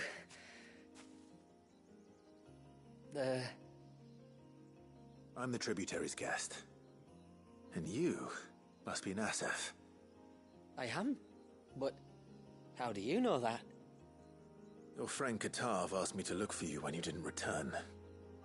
Ah, I'm sorry. I was so focused on attuning the cairn, I didn't see those creatures coming till it was too late. How exactly do they work? Oh, there are crystals inside. They're what keeps the glamour going. Should the ether cease to flow through too many of them, our shroud would quickly unravel. It's my job to make sure that doesn't happen. And an important job it is. But you'll struggle to do it if you're dead. You need to take more care. Yeah, no arguments there. The truth is, me and Katav usually work together, watching each other's backs like. But when we heard outsiders were coming, we split up to get the job done faster so things would be perfect for your arrival. Stupid, I know. So you found him then? Not before the local fauna did. My arrival seemed to put them off their dinner. Mustn't have been hungry after all. Expect you'll be wanting someone to escort you back to the village then, Nassef. Woods are full of nasties today. When you're next in Haven, be sure to come and see us. You saved my life. It's only right I repay you. If you insist. Take care now.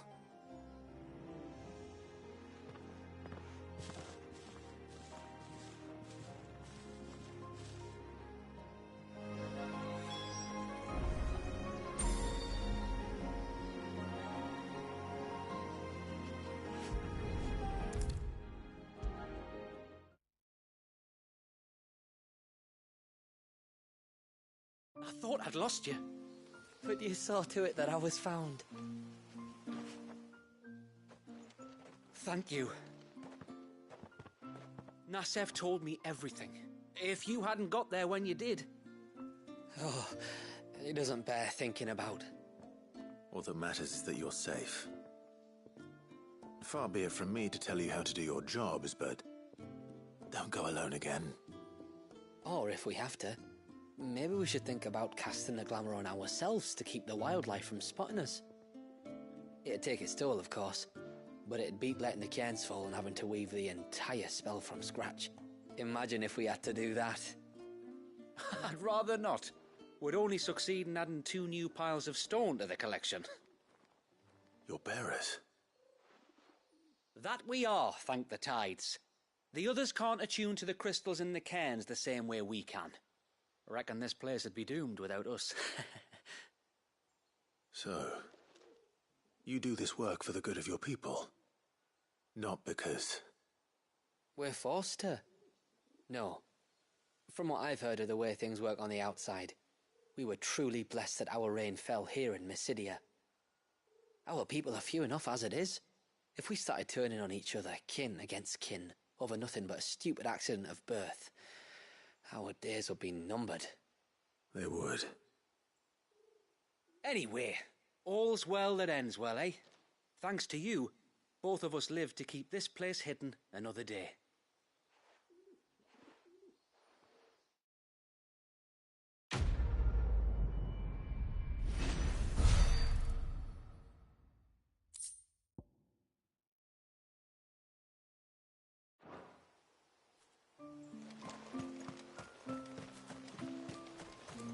Hail, stranger.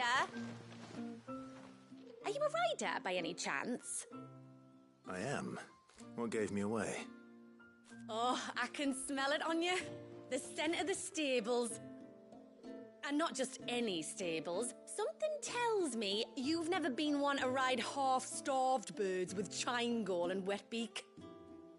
If I had a guess, I'd say your bird eats only the finest greens and has her feathers groomed twice a day with a curl hairbrush. Nothing but the best for my Ambrosia. Ambrosia, eh? Pretty name. What's she like? Well, she's tall and strong. And her feathers are as white as snow. You're joking. You've got a white chocobo. I have, yes. I suppose they are rather rare. This I've got to see. Can you bring her here?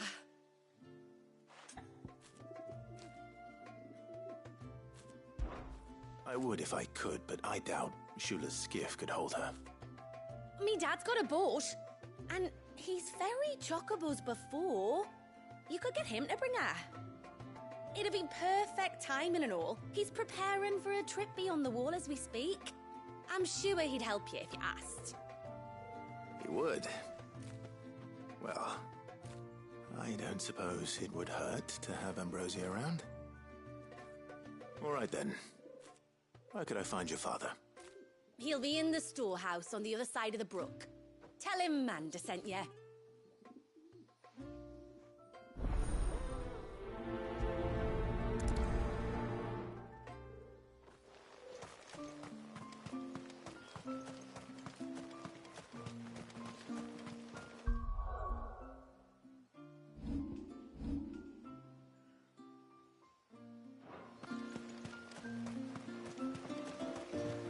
Bastard things.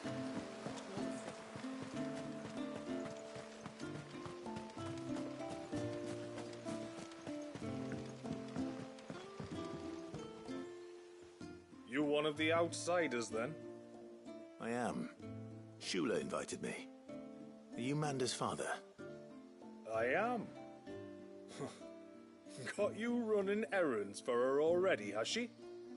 She's asked to see my chocobo, but I'd need your help and your boat to bring her here.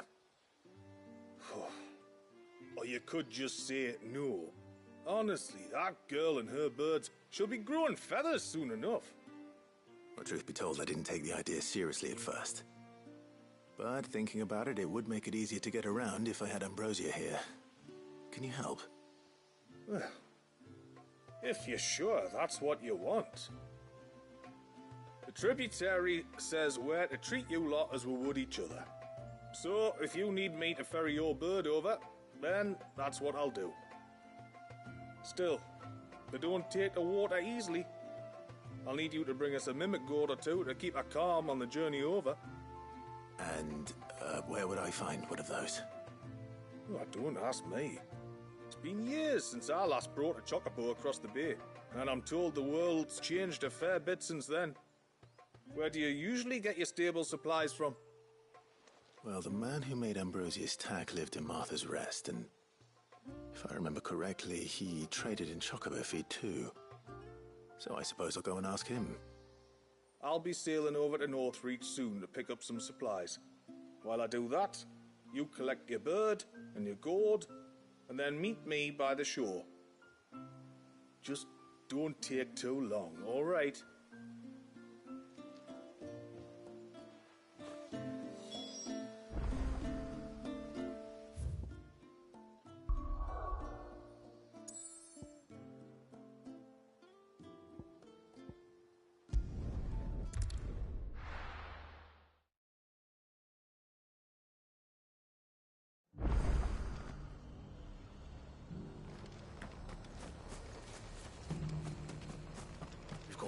Time's going, Sparenine. You want a bed for the night? You speak to Martha. I remember you. You're the one who saved Whiteheart. How's the old girl doing? She's very well. Thank you.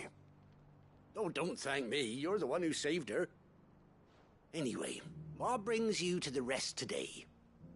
I was hoping to purchase a Mimit gourd. And I thought you might be able to tell me where I could find one. Oh, reckon I could do better than that.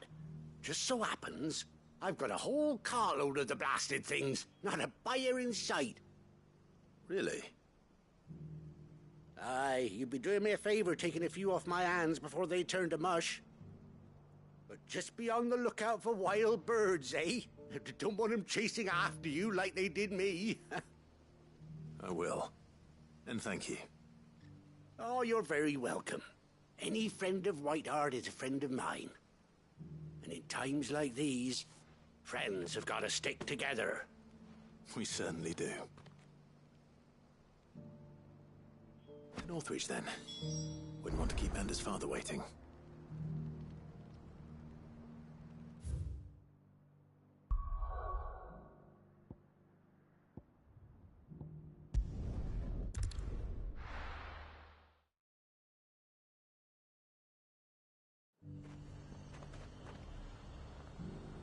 The garrison said they'd take another 100. And how might I help the garrison?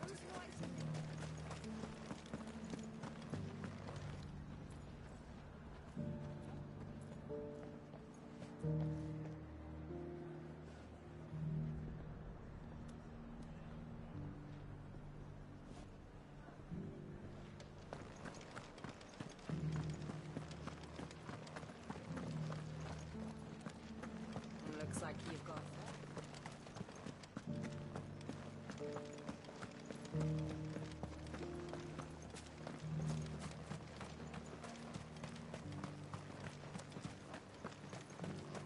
Those things didn't fight like men.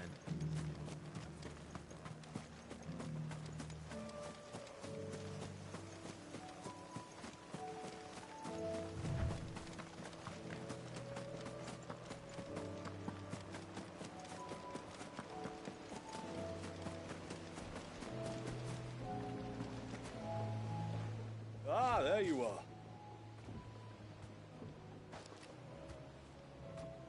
And this must be Ambrosia, was it? Oh, she's a real beauty, isn't she? I have the Mimic gourd too. Here.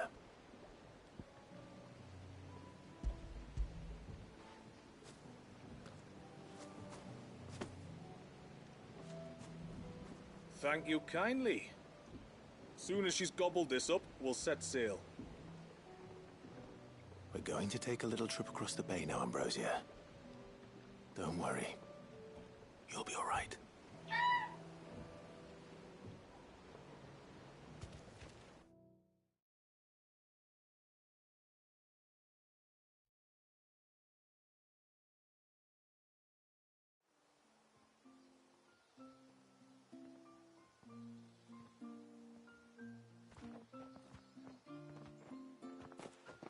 Well, we made it. You didn't all? She is as white as snow. You're beautiful, aren't you, girl? Brave, too. She was calm as you like on the journey over. The Mimic Gourd will have played its part, of course, but passing through the walls enough to spook most birds even then. Not this one, though. Ambrosia's been through a lot. I doubt there's much that could unnerve her now. Not with a beloved master by her side. No. It's you who looks after me, isn't it, girl? Anyway, thanks for bringing her here. Hope I can breed a bird like her someday. And if you and Ambrosia need ferrying back to Northreach, you only need say the word. Thank you. But I think we might explore Mysidia together. What do you say, Ambrosia?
There's a large gate up ahead, and beyond it, a cluster of ancient ruins.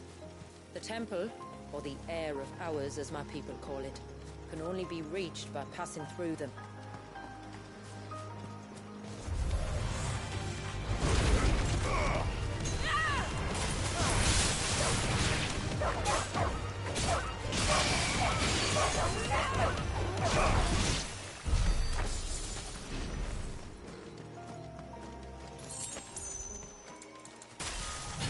The forest is crawling with life, most of it hungry, which is why we make sure this gate stays shut. And why you carry that impressive-looking axe, I presume. Noticed her, have you?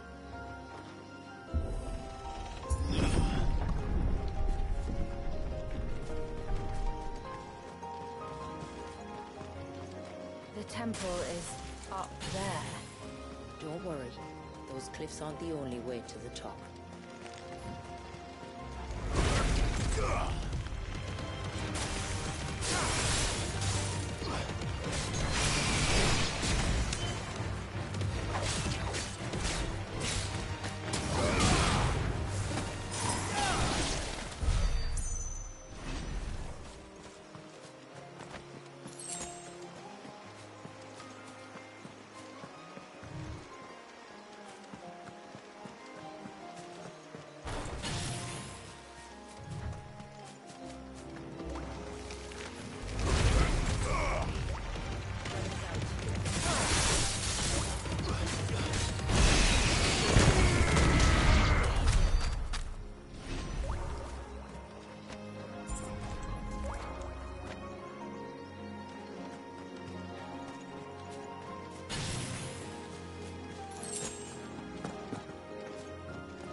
Are these the ruins?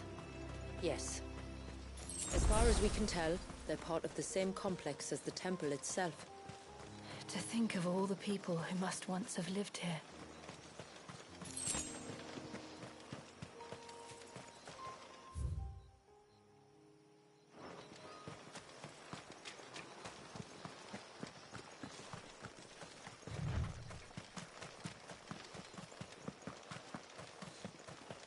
Careful.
remind me of home.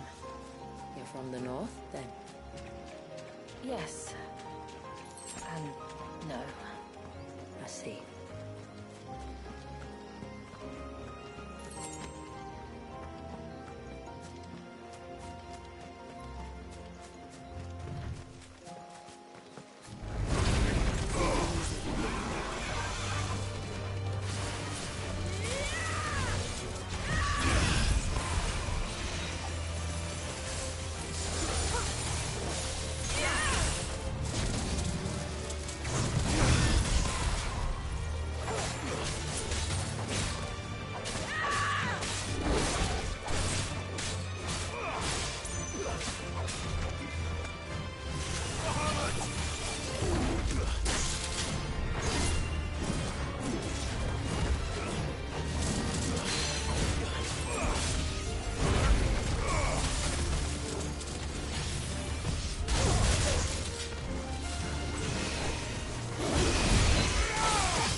Do you see that cave up ahead? Whoever lived here carved a flight of stairs into the stone within. A way to the top. And whatever it is that awaits us there.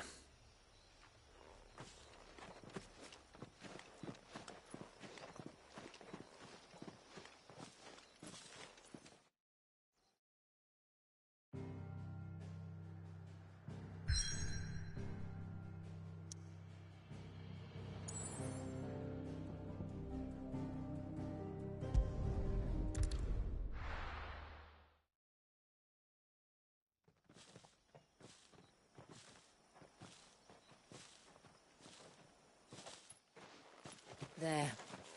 The temple that time forgot.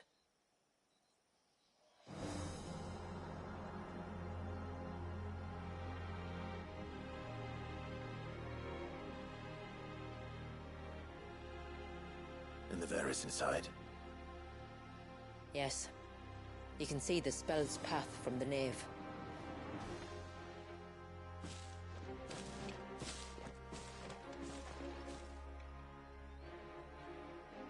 What is it?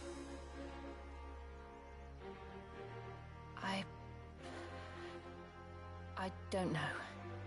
It's probably nothing.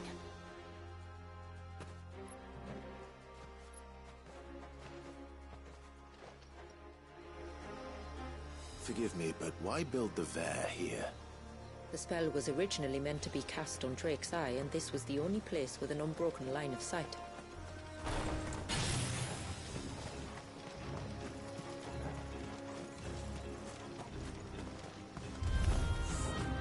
Tonberries like to think these ruins are their own.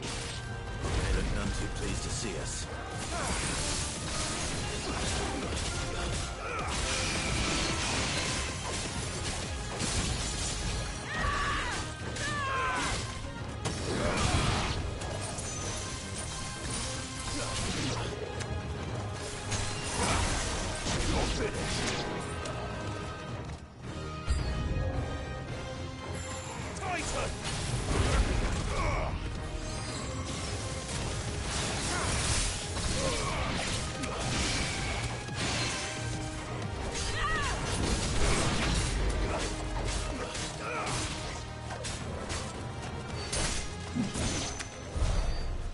numbers dwindle, theirs seem only to increase, as if they were feeding off our suffering.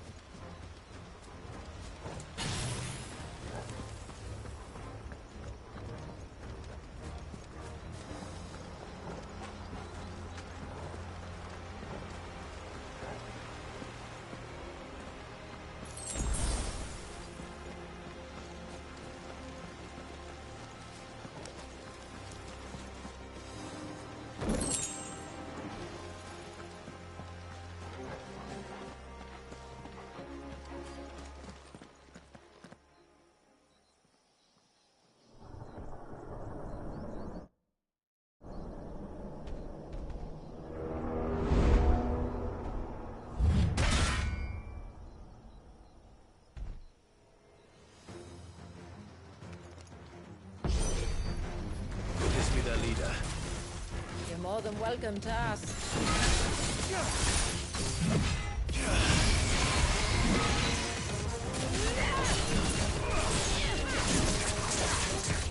Nice try.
That could have been worse, I suppose.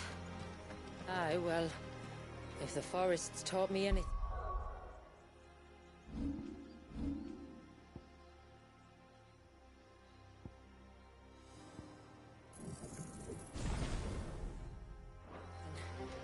is that there's always something worse.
out the nave? Just inside the dome, yes. But it's what's out here that worries me.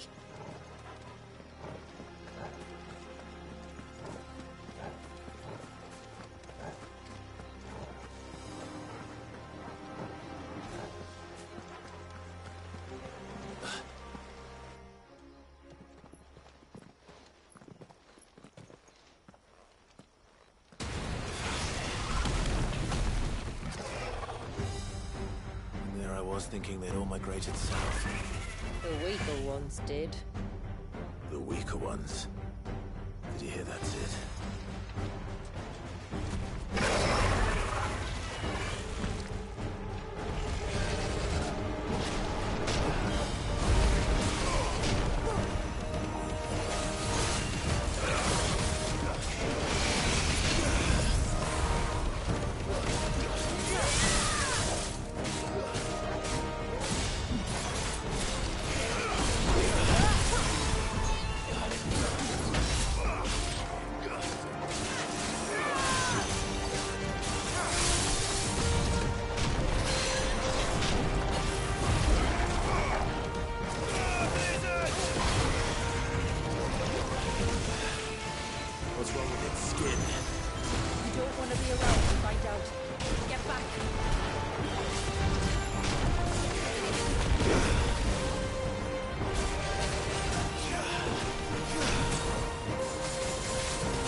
Place.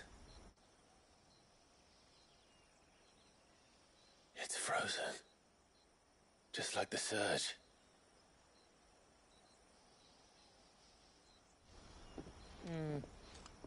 Another of my ancestors' sins. Shall we?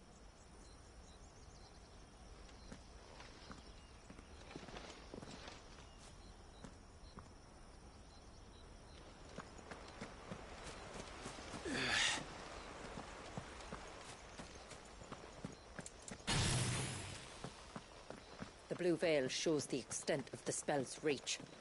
But I can feel its ether from here.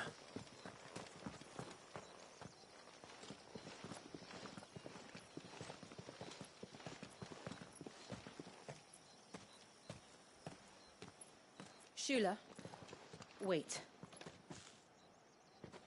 Before we cross the threshold, I'd like to know a little more about how these magics work. I assume we'll be safe from their influence. We won't grind to a halt, if that's what you mean. The spell only affects the things that were present at the moment it was cast.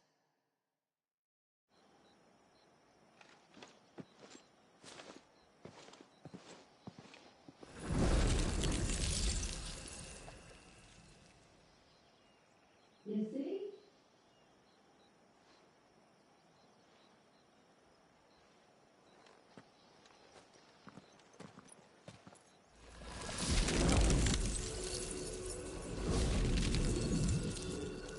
But if we can enter, that means other things can as well. Like the ones we saw on the way here. And worse, probably.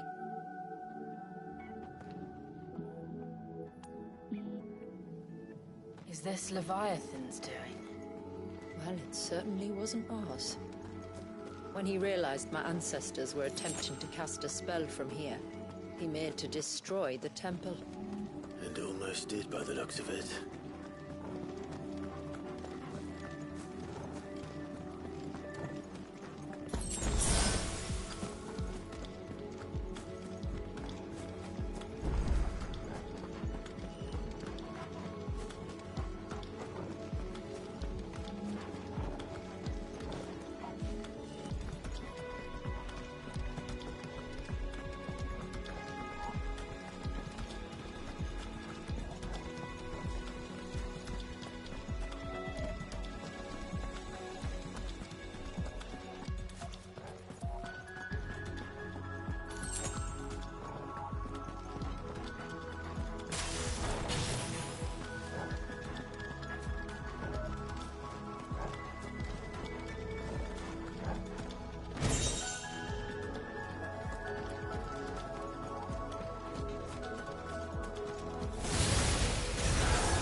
Then why is it so cold?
tag.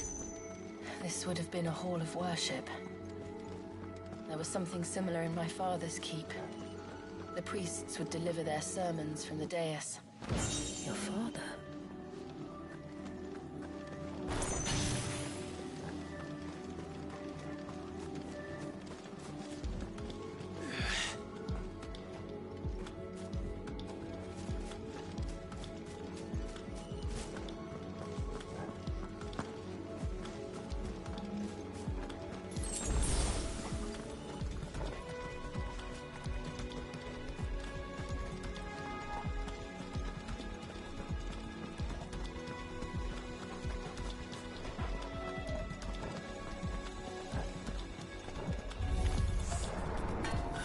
Just let us pass. All right, we'll get through this.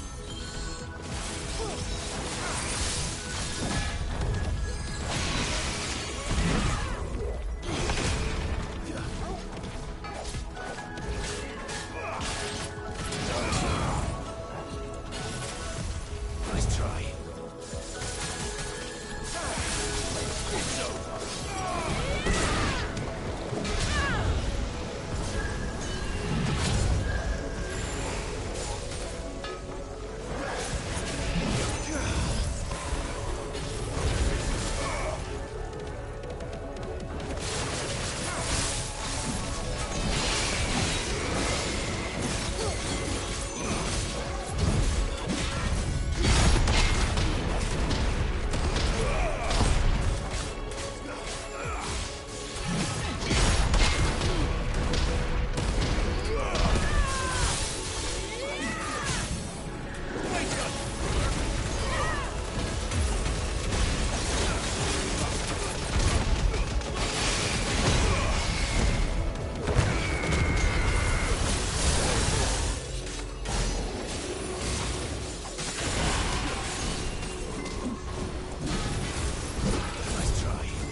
Last climb, then.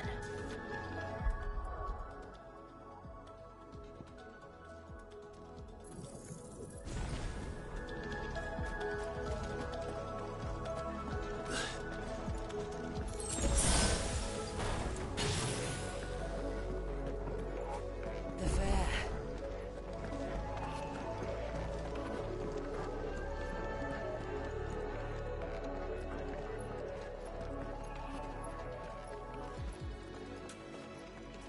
By the founder.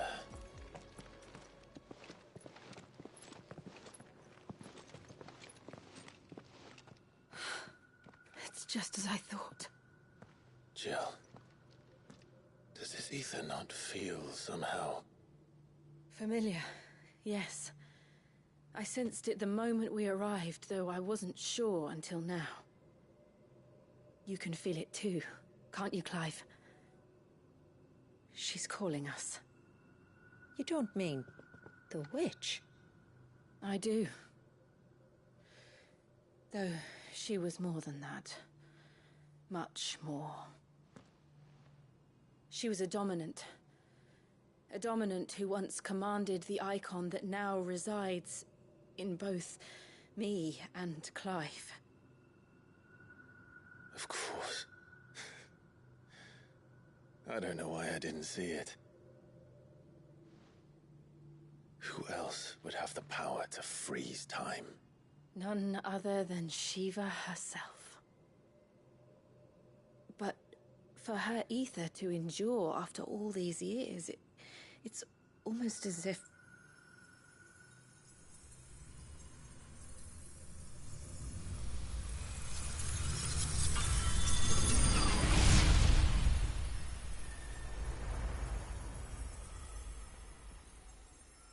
As if she shared it with another, just as Torgal shared in my ice.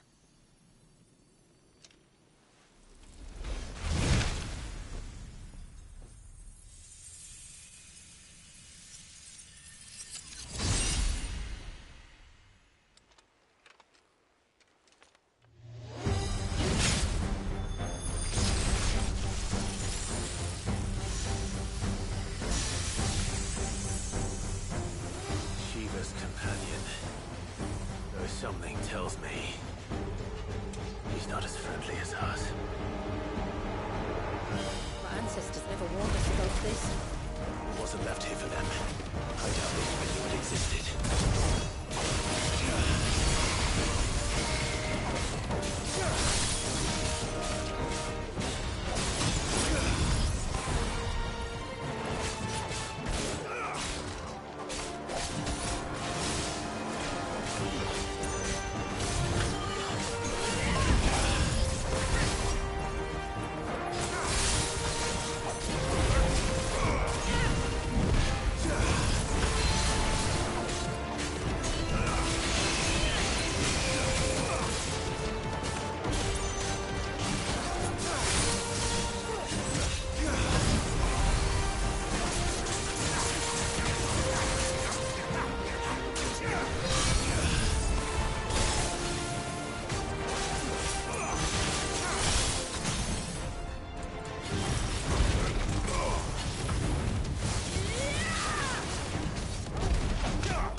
It would sooner die than fail its mistress.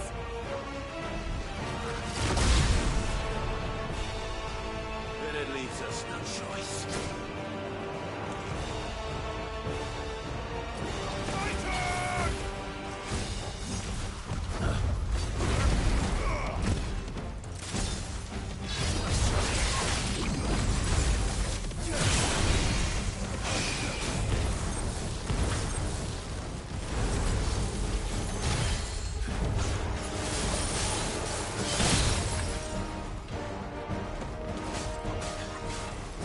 Just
by the moment.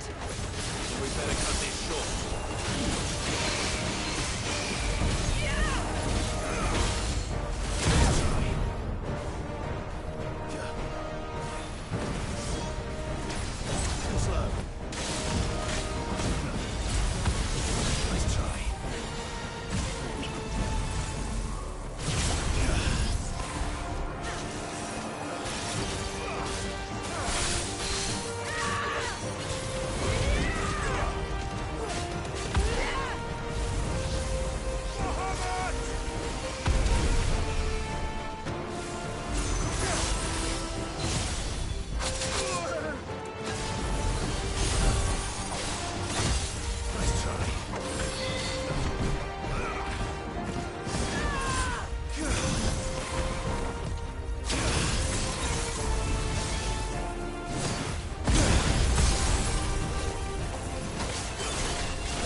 Now let's destroy it.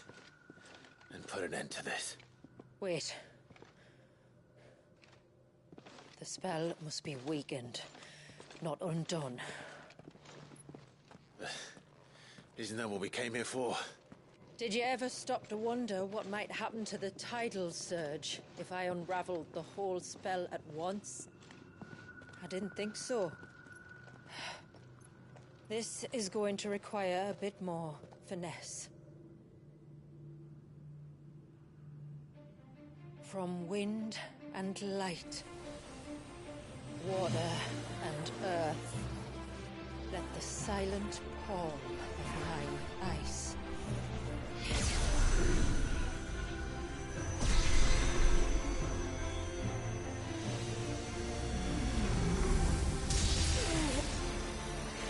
There's too much ether.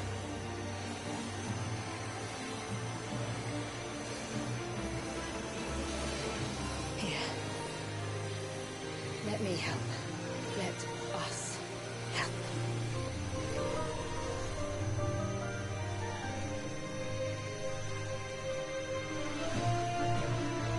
Almost.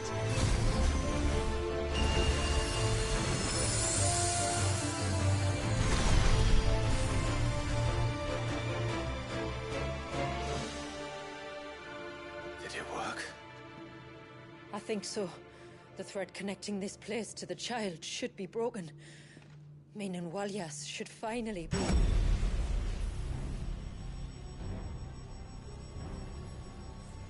Free once more. Leviathan, our most profaned fragment, its divinity defiled by the hand of man, its spirit shackled by his hubris, till Mythos came bringing release. Now, let the sins of man be redeemed by the hand of the servant of God.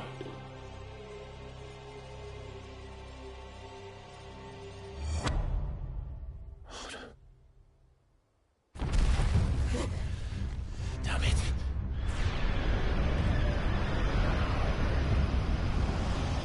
It's happening, isn't it? It is. What is? What's going on? Precisely what we feared. Leviathan is out of control.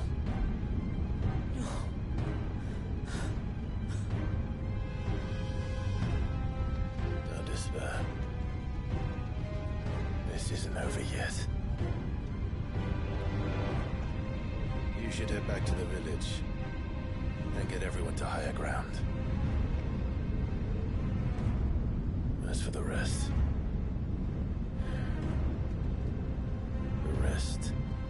Ifrit will handle.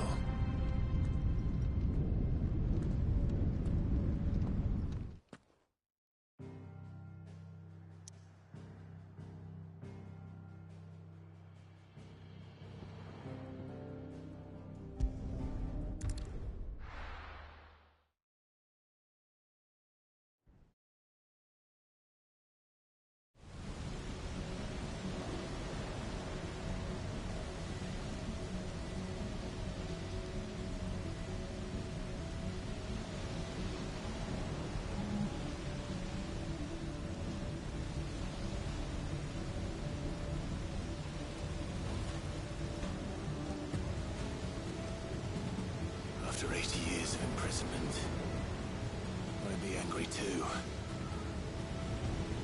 But I can't let it end like this, Warriors. It's time for you to come home.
right. I heard you the first time.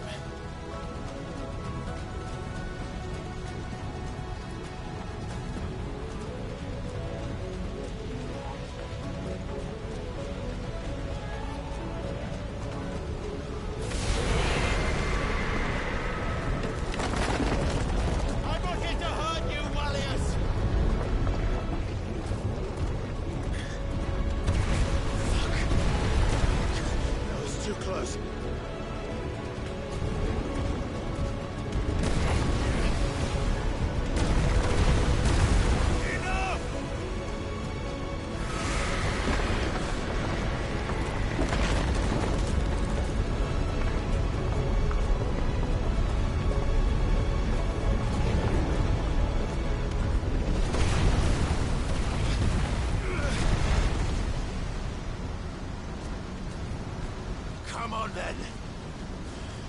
No more hiding.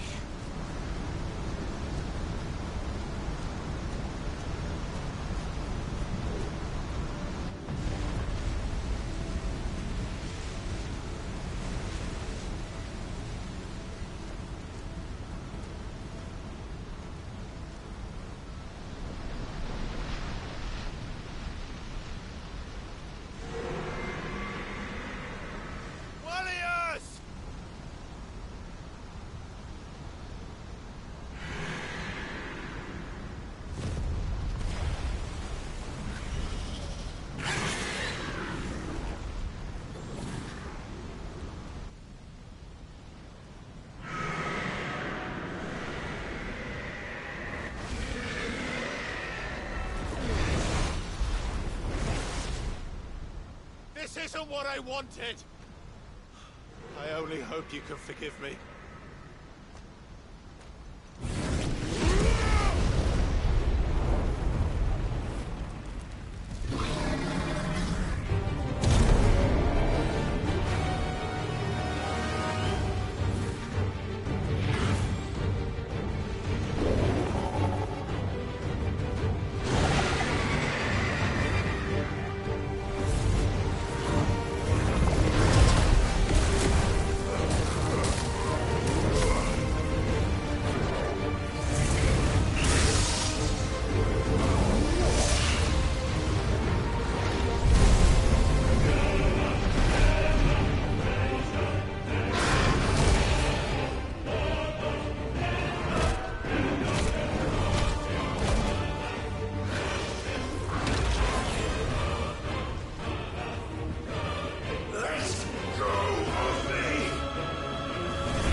play.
village.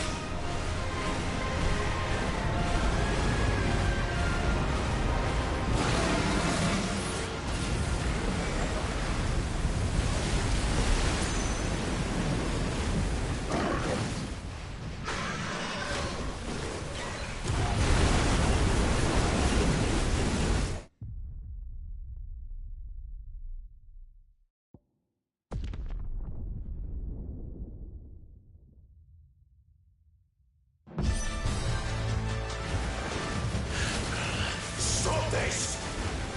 I'm not here to play!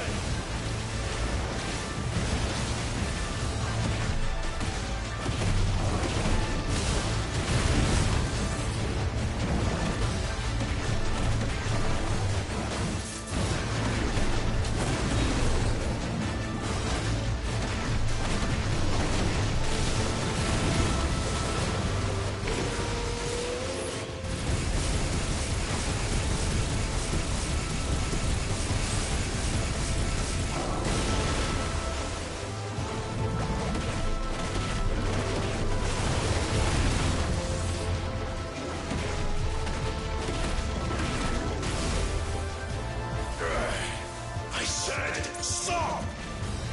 This has gone on long enough!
How long can he keep this up?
Not this time.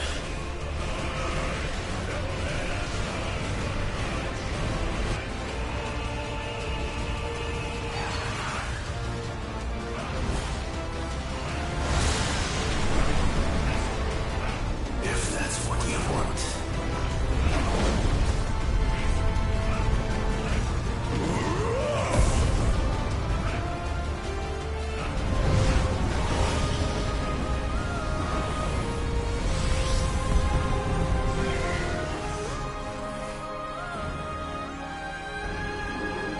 You've had your fun, Leviathan.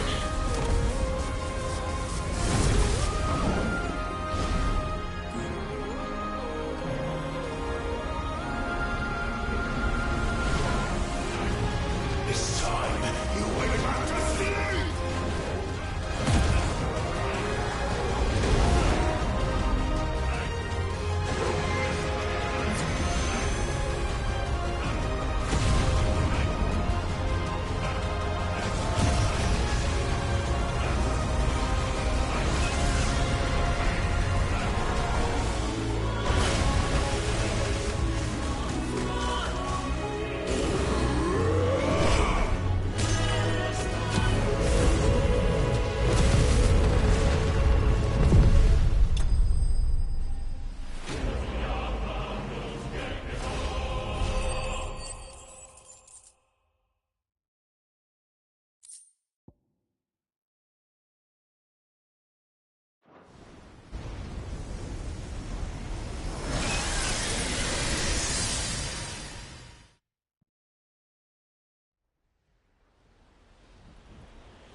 Now that was quite a tantrum.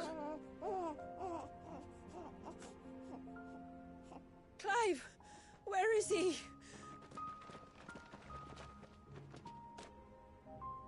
Well, yes.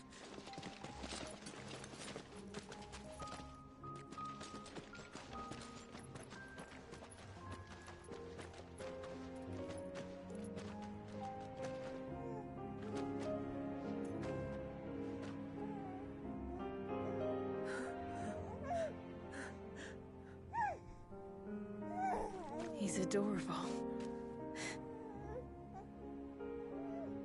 He is now. But did you see him a few moments ago?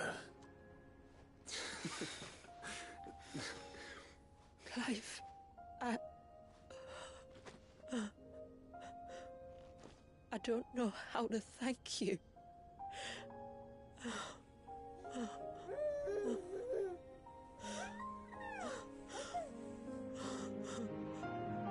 It's all right. We should find him a dry blanket, though. Wouldn't want the little monster catching a cold.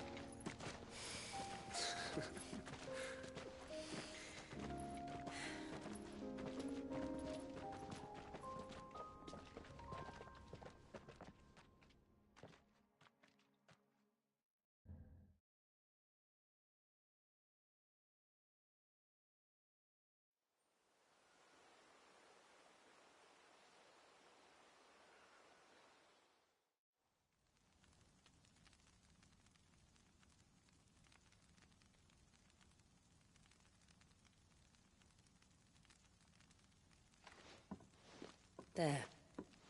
He's finally asleep. The poor thing had a long day. That makes two of us. So, what happens now? Now? Now, we make things right. How? By providing Walyas what he was denied. A place to learn and grow. A family to love and protect him. So that one day, when the wounds in his heart and mind have finally healed, he might decide for himself how he'd like to live the rest of his life. But until then, I'll stay by his side, come what may. Then he's a lucky boy. And not only because he'll have the best warrior this side of the belt to teach him the battle axe. She'll do her best. Shula.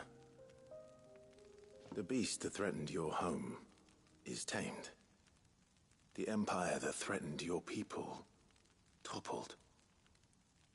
Might it not be time to cast off your ancestors' glamour and retake your place in the Twins? Perhaps. It's not as if we have the crystals to maintain the wall much longer. But are we truly safe? Is the world truly ready to accept us for who we are and what we believe? If I remember rightly, you and yours still choose to remain hidden, do you not? We do. Well, your people will always be welcome in Haven, regardless. As will yours in the hideaway. We're allies now. If there's anything you need from us, supplies, food, equipment, do not hesitate to ask. It's kind of you to offer. But we'll manage, just as we always have. Besides, I suspect you'll be needing everything at your disposal if you're going to save the world.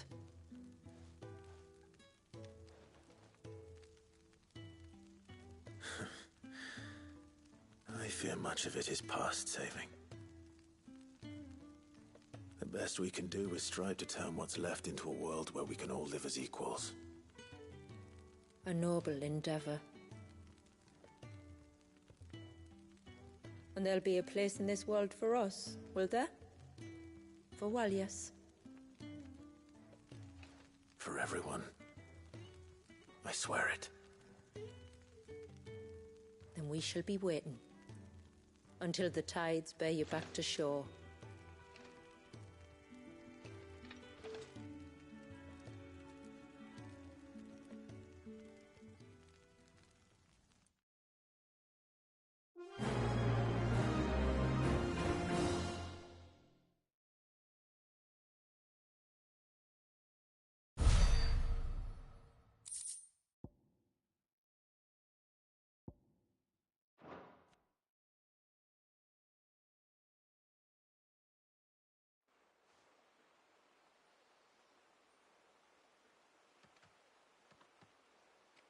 Do you think he'll be all right?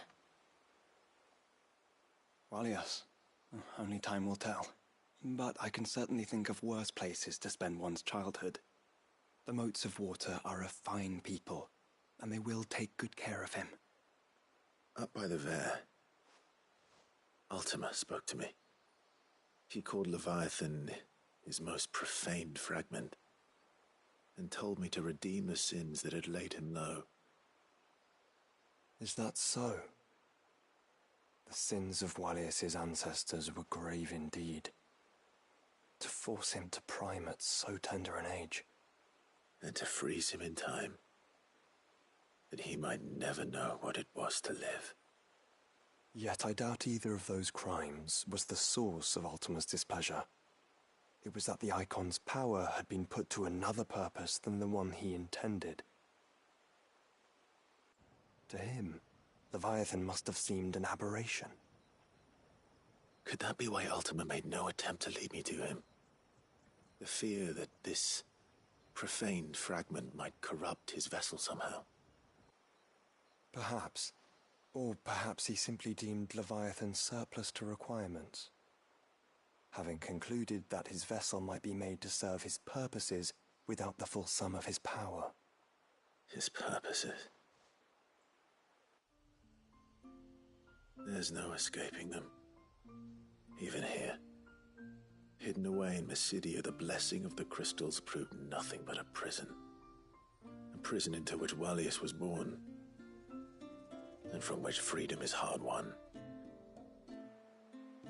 If the world doesn't change, if we don't change it, he'll end up suffering the same fate as every dominant who came before him. Then we must change it. That we must. And we shall.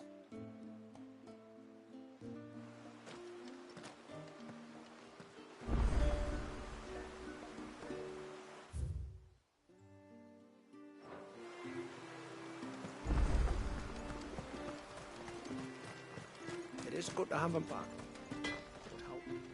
Reckon my steel's just as good as any.